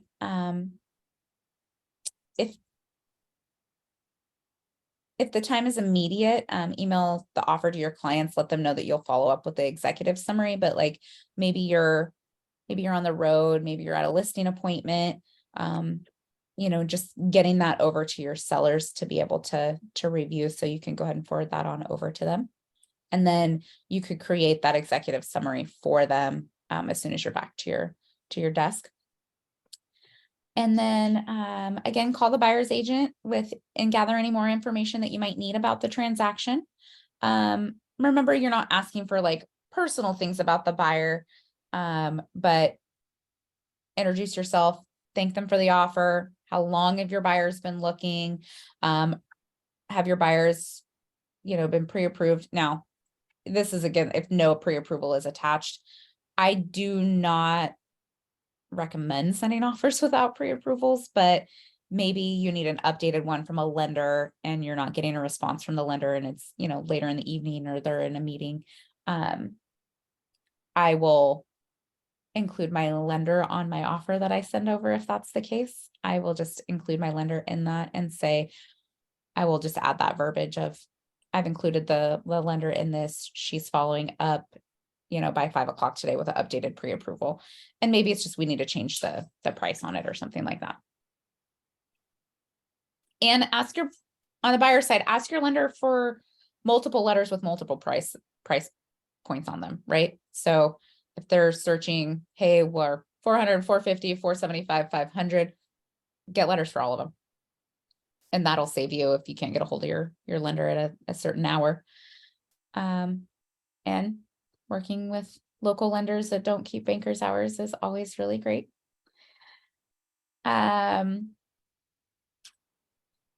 Asking as a listing agent, asking the buyer's agent, do your buyers have a home to sell? Maybe they are, but maybe it's not contingent on it. Why did the buyers select this property? What do they love about that? As a buyer's agent, I include that in my paragraph when I send over my offer. My buyers would like to present you with an offer. They love the care and that the sellers have done for this home. The garden is so perfect, things that really stood out to them that made them want to choose this. I put that in the body of my email, and it doesn't need to go on a love letter or anything like that. Have the buyers seen the home personally? Or are they offering sight unseen? That's a good question as a listing agent to ask, especially if buyers have not seen it, especially if it's maybe like a relocation or something like that. As a buyer's agent, I hold that information close. I don't actually always share that information because I don't want sellers to feel like maybe the buyers need to see it to know that they love it, when maybe my buyers actually don't care and they're happy with their virtual tour. And I've done several sight unseen sales. How did the buyers determine their offer price? I've never actually been asked that. But that would be a good question to ask as a listing agent. And then have the buyers made offers on other properties? If so, what has happened on those negotiations? I think that that's a really good and valuable question, because if the buyer, and as a buyer's agent, you of course don't have to divulge all of this information. But if as a listing agent, if this buyer has terminated on 3 other transactions because of, inspection reports, things like that, they're risky, right? Now, on a buyer's side of things, if you've had buyers that have terminated 3 times because of inspections, you might need to be having some really hard conversations. And I don't know that they're the best use of your time to keep as clients, but those are really good, inquisitive questions to ask as a listing agent when you receive those offers. And then if you are not aware of the lender, or you don't have a relationship with the lender that you're seeing on that, for that buyer, asking the buyer's agent if they've worked with this lender before. So sometimes we get clients that, have already come to us, they're already pre-approved, they're just, using their, mortgage department at Wells Fargo. I've probably never worked with them before because they're, they've got some lender out of Portland or something like that. That doesn't mean that it's not going to be a good transaction, but I can't vouch for this lender at this point. Whereas if it's my, my guy down here at the local bank who I have a relationship with, I can vouch for. So it matters to listing agents. And I know I said that already, but it really, really does. And then any other information that they would need to know about, that you would want to know about the buyer. And then receive and review the offer. So again, call the lender, introduce yourself to the lender, ask them these following questions. I'm not going to read these through with you guys, but ask, as a listing agent, you can ask the lender this information. And all of this is really, really important every single time, but more so when you're in a multiple offer situation and you're wanting to provide your sellers with that summary of each one of the offers. And then when you speak to your sellers, have that all outlined for them to make it really easy. They don't want or need to be filtering through all of those documents on their own, having a summary of each offer with bullet points that they can review and those offers behind them so they can go through those documents if they choose to. And then helping them to make the best decision that's going to be most sound for them. And on the next page, I keep referencing executive seller summary, but on the next page, here's an email sample for your sellers prior to presenting the offer of what that offer looks like. So we received an offer on, 6405 North First Lane. Offer price is, $225,000 with conventional financing. Buyer's going to deposit $2,500 of earnest money, and then just laying that all out for them. Again, this one, Melinda, if you're working this side, this would be a good one to tag to create your own template from this. Is a really, really great one. Okay. And then from that, you'll help your seller make a decision. Are we going to counter this and move into negotiations? Do the terms look really great? We're just going to accept and begin the process, or are we going to reject this altogether? And then if we are rejecting it, giving the buyer's agent good feedback on why we did and what could maybe make their offer better next time.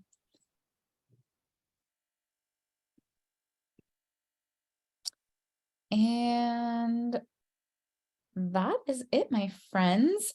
From this, can you tell me, is there anything that has changed your thinking on things?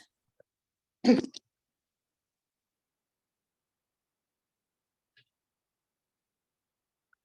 where you- checklist.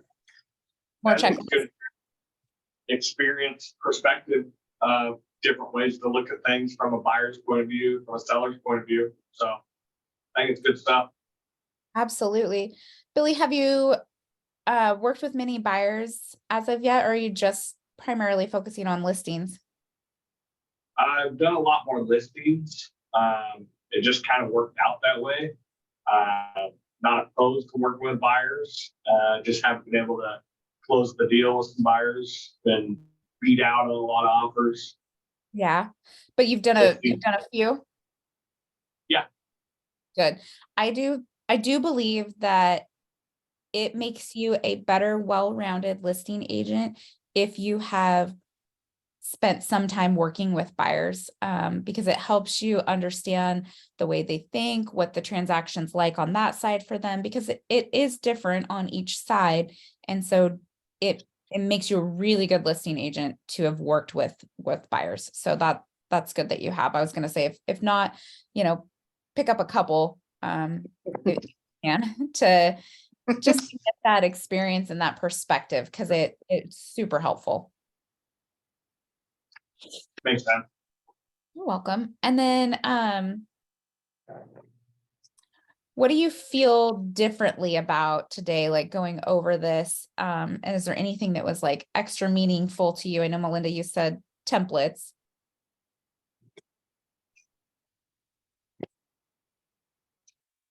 Anybody else have any?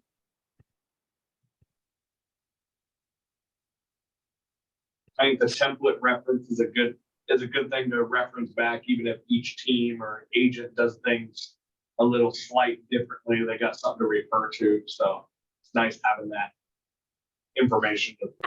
Say it's a Sunday night, you're writing an offer. It's like, wait a minute, I don't want to bother. Let me double check here. Kind of that resource. Yeah. And if you don't have like any, I know Sunday nights, we want to be respectful to other agents in the industry. And so saying, hey, I'm really sorry, it's Sunday evening, you can, maybe it's not like super imminent, right? So you say, feel free to respond tomorrow morning if that works best for you. Just wanted to get these questions in front of you. So you have the time to review and respond. But we have these questions, just making sure, you're coming from like, hey, like, I know and I understand that it's Sunday evening, like, I'm not going to, constantly badger you on a Sunday evening or something like that, where you're coming at it with some care and candor versus just like, hey, we need to get this done right now. Like, because there's no real true emergencies in real estate. I keep hearing that. It sure seemed like there was when there was so many, when in the multiple offer situations. Oh yeah. I remember panicking late into the night on different, usually when I was on the buyer side. Yes. And that was hard. That was really, really hard. So when we were working through multiple offers, oh my gosh, I had a client, we won on a 24 multiple offer scenario, and my buyers backed out. Yeah. Oh my goodness. Hey, Joel. There's happened before. And that is so hard. Now I was like, it's a win for me because I was just like, okay, that was challenge, and I got an accepted offer, out of 24 other offers, but it really was a punch in the gut when they were like, yeah, no, I think that we decided we're not going to. And I'm like, what are you doing? But I'm so thankful we're not in that market, but I do think that it has made us better and well-rounded to maybe set some boundaries for ourselves and our work life and to know that not everything is an emergency right now. It was then, and you were showing. I had a buyer that I showed properties to. I should never have done this, by the way. No one should ever do this. Up and down the I-5 corridor, all over the place, and wrote, I think we won on the 13th offer I wrote for him. But anyway, we went to one house in Salem that had just come on the market, South Salem. And we got there, couldn't find any place to park. And there was a line of something like 30 people outside the house. And, offers were going to be due by 6 p.m. that night or something. And, we looked at each other. So, do you want to stay and see the house? So we did. We waited in line and we took our turn quickly because they were kind of hurry up, get out of here anyway. And needless to say, I looked at the pile of business cards in the house and I showed it to him, and there was like 75. And, it had been on the market for 24 hours or something. Anyway, so obviously it was competitively priced, but he decided not to write an offer on that one after his, previous experience. And, but at some point, people would he got the idea. He wrote an offer above the asking price. He was doing that all along, but he just wasn't quite stretching himself enough. Yeah. He finally did get a house. Yay. And, it definitely wasn't worth all the effort of trying to convince him of what was necessary. These other buyers I was talking about that wrote on the house that wasn't yet on the market had sort of self-trained. By the time they got to me, I was their second agent, and they kind of figured it out, before they got to me, that if the house it's still true. If the house is, in primo condition in a primo neighborhood, it's still going to get multiple offers, and you're going to have to be the best one. That's very, very true. Yeah, absolutely. That's a lot of learning. What actions would you take differently now with that gentleman? Well, I heard Bethany give a talk on, I guess the last Ignite anyway. And she's said, if she hasn't identified properties that are fitting the criteria of the buyer by the 5th showing, they sit down and have a review. So she's kind of a 5 showing limit. So I have no idea how many houses I showed that guy, but probably single guy, probably at least 20, maybe more. But anyway, yeah, so I've learned that I can't be all things to all people. And so in order to best represent all people I'm working with, I can't, leave and go to Kaiser on the whim that it might work out. And so, so yeah, I'd say just after we've had X number of showings, why do you think that our offers aren't winning? Why do you think we're, or why are we not interested in these houses? And that's what she said also, is maybe their criteria changed and they Yeah. suddenly decided, oh, 2 stories would be okay, even though I said I only wanted single level. Or, now I've decided that I need 1,800 square feet, not 2,200. I don't know. But anyway, Yeah. so what's not working out by the time, and so I just need to set that criteria and maybe set the expectation up front in the buyer consultation. Absolutely. And remember, like, not every client is meant for you to work with, and that's okay. Yeah. It is okay for you to say, I understand you're interviewing me, but also I'm interviewing you to make sure that, like, we're the best fit for one another.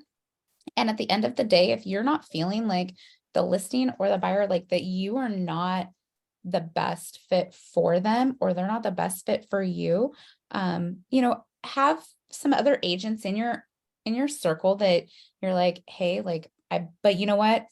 I don't think I'm the best fit for you. I don't know that I'm the best agent to meet all of the needs that you have right now. But you know what? I do have Melinda, who is excellent in these things that you're looking to accomplish. And I'd love to set up a meeting for the 2 of you and refer the client off.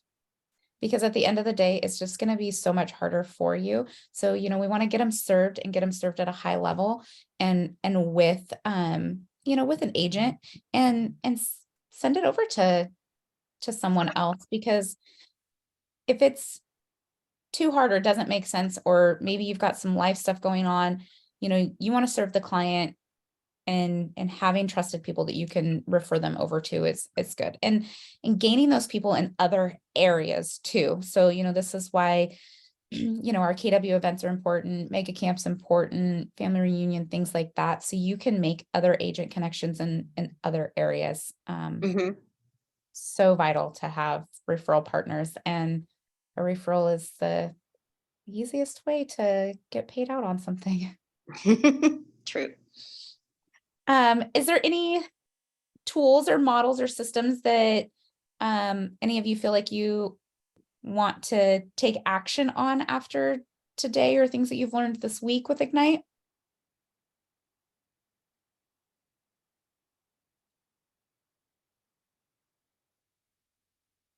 No. So everybody's gonna Keep go. on getting my systems in place. You can't, if I had known that maybe back when I was in college, I should have been working on systems for the day, someday down the road when I would be a realtor. It would have been time well spent. It really systematizing yourself. And I did this probably a year and a half ago. I spent a decent amount of time just like systematizing myself. I think it was after Mega Camp, actually, last year. It was a common theme that I had heard, and I came home and redid all of that. And it's a time saver. Like, it takes you some time to do it, and so, set aside an afternoon or a day to systematize some of your processes, but you'll be better for it for sure. So whether that's your calendar, your emails, things like that, Command has a lot of opportunities in there for you to be able to do a lot of that stuff as well. Just helps us manage our time just a little bit better, Any other questions or ahas from today, you guys?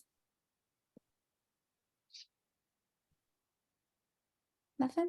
Well, thank you guys so much for coming. You guys have greatly blessed me today. This has been one of my most interactive classes, so I really appreciate it. Get signed up for Bold. If you haven't done so, get signed up today. It will fill up, so you will, if you don't sign up, you will miss your seat if you wait till the end, I'm sure of it. And go kick some butt. So go take some listings, go get some buyers under contract. Looks like the smoke I can actually see some blue sky here over in Lebanon today. So smoke is lifting, and it's supposed to be cooling down. It was pretty chilly last night. We put a sweatshirt on, so it's great. And have a really great killer weekend. You too. Thank you, Crystal, so much for your time. You are welcome. You guys have a great day. Thanks for the help. Take care. You're welcome. What's in the box, Billy? Oh, NP95 filters, if anybody would like some. You mean the face masks? Yeah, my wife, she works in the fire department. They were getting rid of a bunch. And she said, hey, you think your office would want them? I'm like, drop them off. They're not in trouble. Wow. Well, Hey, guys, I do want to say something before we shut down. I ordered because Mega Camp had some discounts. I didn't go to Mega Camp, but they offered us discounts of some KW stuff. So I ordered one of those. I don't have a picture of it right now, but it's a 10-foot tall flag. It's one of those ones you stick in the front yard and it kind of curves up like a sail. Looks like a sail. It's 10 foot tall, maybe a little taller, really. I haven't pounded it in to see, but it says open house going up it on a red background. And then at the bottom, there's the KW Keller Williams logo. So it's very generic. And I'm probably, since I'm a Corvallis person, going to keep it in the vault at the Corvallis office, but anyone who wants to use it can. I'm just asking people to sign it out so I know where it is and maybe pay $5 for the use of it. That way, maybe I'll recoup the cost of it eventually. But anyway, I just wanted the people here to know it's there for your use. If you're doing an open house, especially in a location that gets a lot of drive-by traffic, it's a very good. I basically got the inspiration from another brokerage that uses similar flags, and they're very eye-catching. So when you drive into a neighborhood looking for an open house, there's no mistake of where it is. So that's great. That's really nice of you. That's awesome. it's called a feather flag, and I think I got it from Build a Sign, but they had a big discount because of Mega Camp was going on. So anyway, that's where it'll be. Anyone who wants to use it, I'll probably share that on the Facebook page once I get a photo of it. I take a photo of it. Good idea. Yep. Take a picture of yourself out there with it. Okay. Thanks. All Crystal. right. Have a great weekend, you guys. Thanks, Corinne. Bye-bye.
Oh, I wonder, you're not. You think? On my head. Yeah.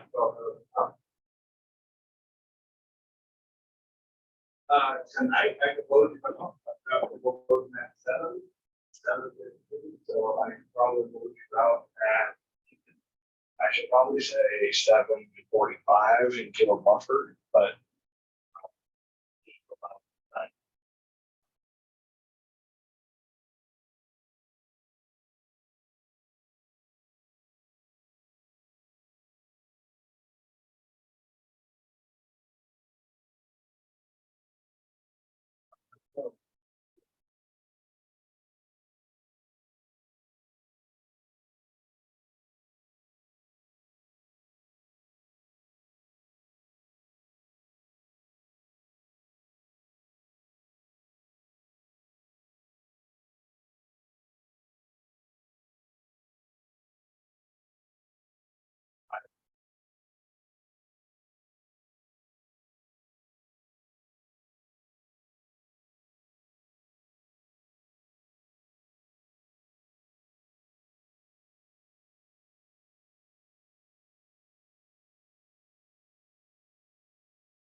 Hello, Nadine. This is Billy Scott with Morgan Farm Broker. How you doing today? Hey, doing all right. Happy Friday to you. Hopefully you've been enjoying the sunshine and ready for a good weekend ahead of you, huh? You stay close to that air conditioner, huh? Yep, that's awesome. Well, I got good news. I got your CMA, your comparative market analysis completed. I've got it all ready to go. And I want to set up a time that works for you next week to go over it in person and then review it.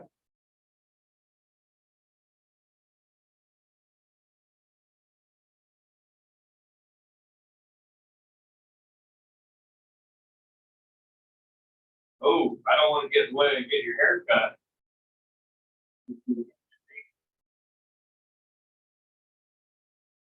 Yeah, next week looks like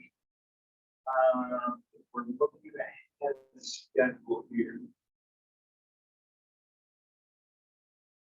Basically,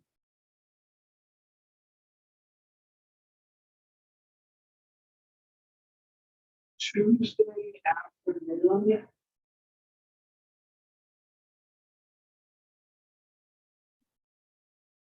Or if Thursday morning. Are you an early riser? Are you like getting up early, or what time? What's the earliest you would like to do?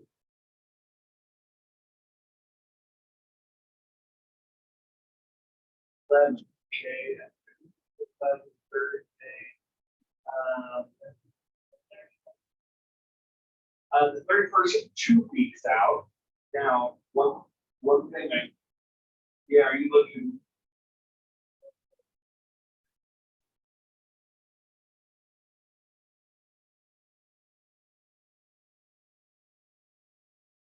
Yeah, I'm curious how early you get for us Thursday the 24th. If not, I need to leave there by 11 at the latest. Because I have an appointment at 12.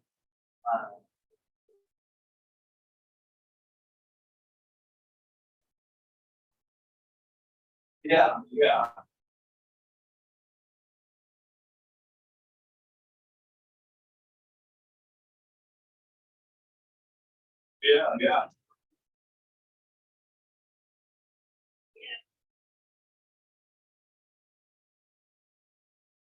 Yeah. What time would you prefer on the 24th?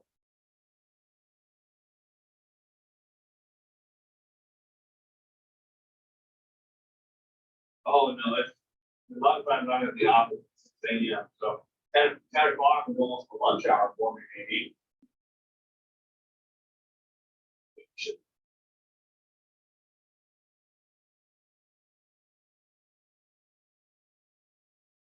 No, we can do 10 o'clock. 10 o'clock works great. If that works for you, I can make that work. I just need to have it wrapped up by 11 and then no problem.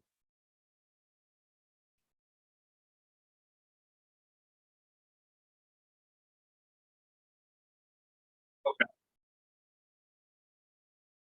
Awesome. Well, that sounds great to me. I appreciate the opportunity. I want to be able to present it by you and discuss it and let you know the options. I know you want to talk to your son and your daughter, and kind of let them know your finances, where it's at. So this will be a good starting. Good weekend, Madison. Yep, I don't want you there.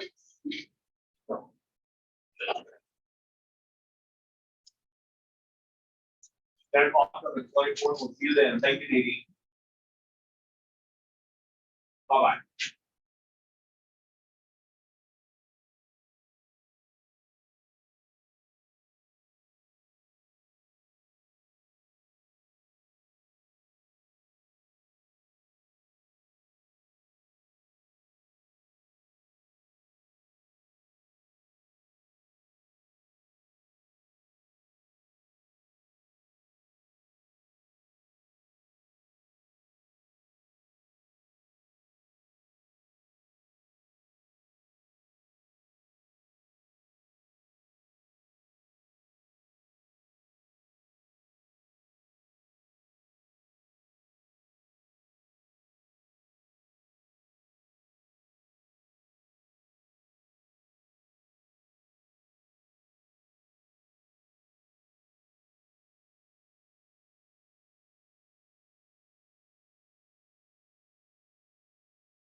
Great to see you yesterday, Karen.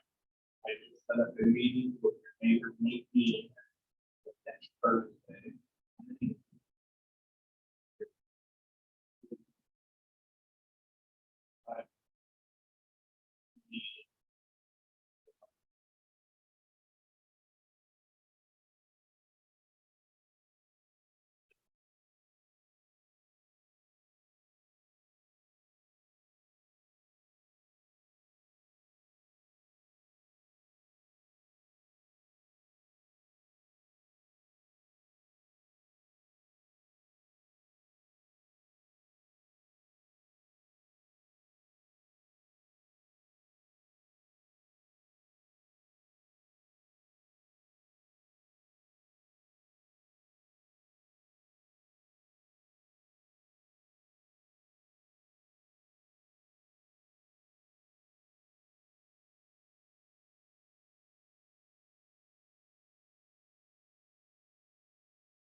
Hello, Jan, this is Billy Scott, Oregon Farm Bill Brokers. How you doing this morning?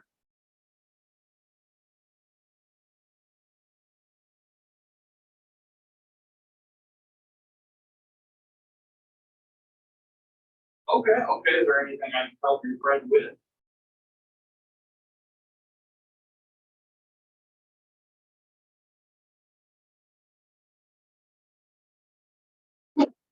Okay, I totally understand. Sometimes how it all begins.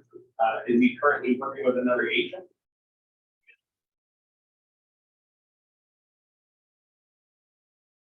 Okay. I appreciate it. Thank you, Jan. Bye.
Hello, sir. This is Billy Scott, Oregon Farm Bill Brokers.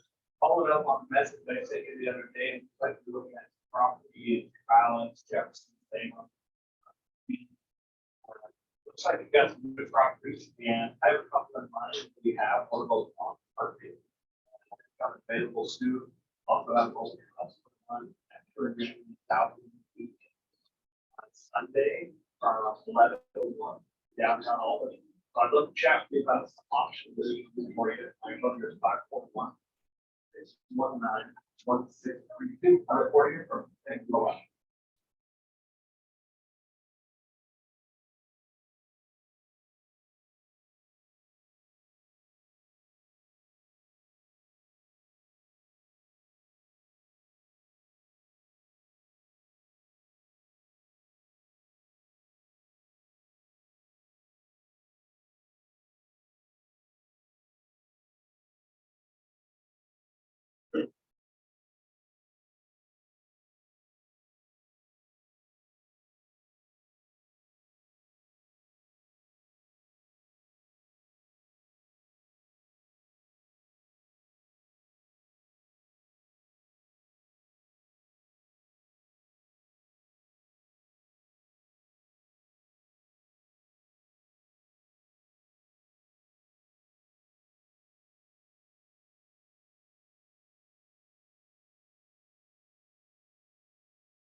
Yeah.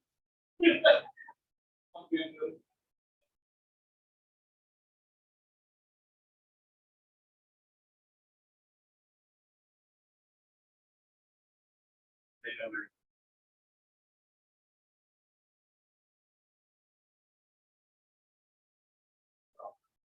Yep, sounds good. Enjoy your weekend. Ready? Okay, perfect.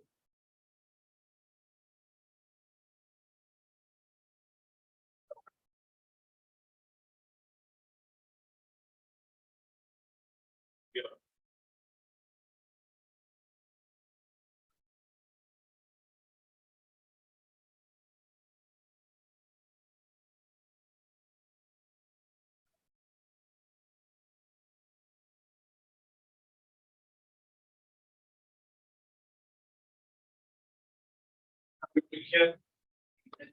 Remember, I went on for me. Oh, yeah, I will. One more tonight. And twice as much. Okay.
Then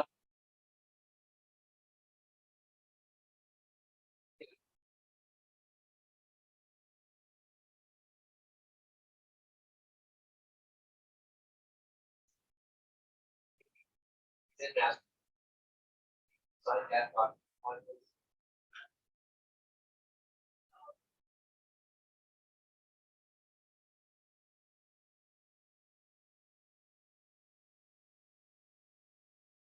Okay.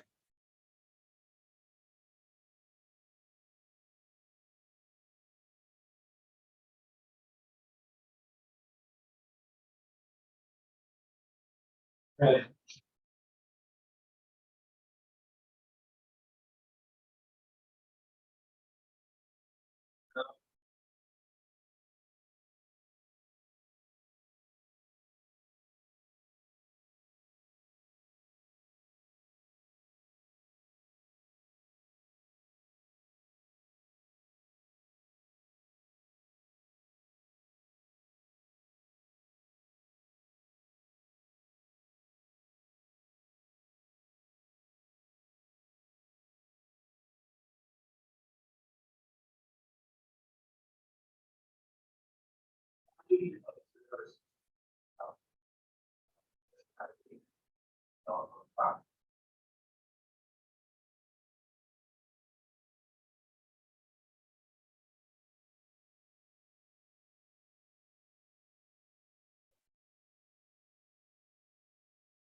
Well, that's pretty.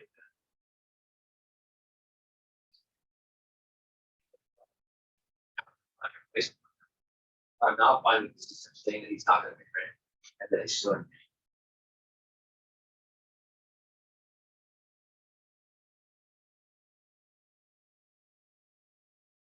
Yeah, so basically, my thinking, the paralegal said, if things are, go back and forth.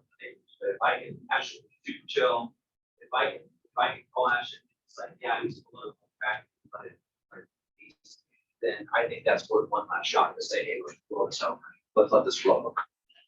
I know the lawyers are like exercising extreme caution because he wants me to sign a retainer agreement and start paying for all correspondence and communication. We retain his money. He's not even retaining money. Oh, yes. So I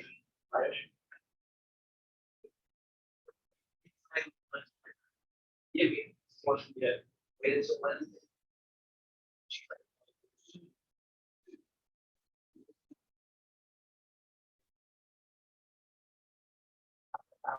Just but we have a lot of time to respond to the boss. I'm thinking, and it's worry about that person. Yeah. Yeah. Being that his lawyer's not even probably retain him. He hasn't probably retained his lawyer yet.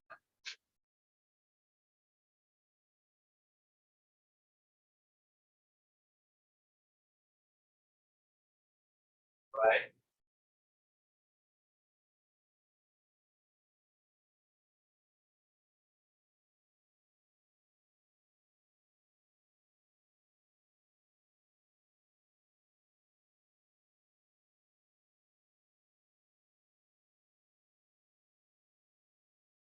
Let's find out.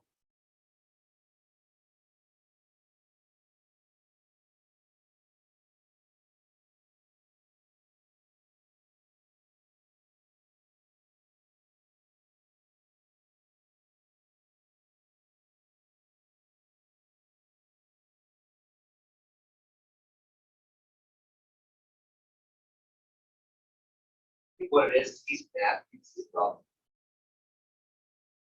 That's how it's got people. I don't think what you realize that is that I don't want to.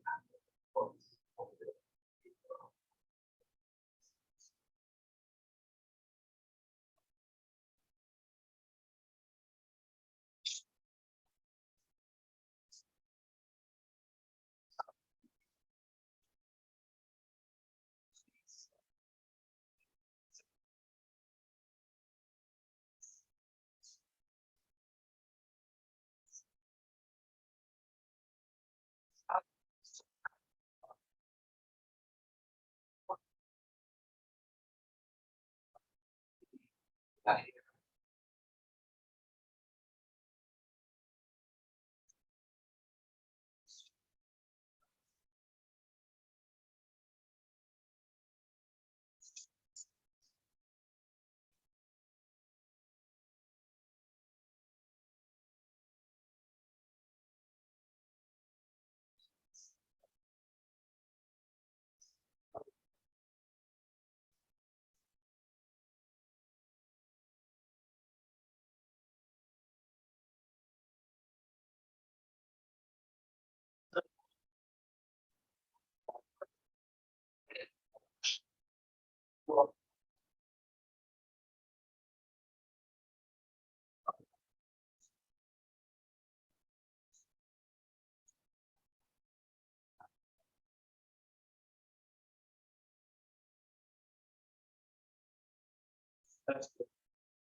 good.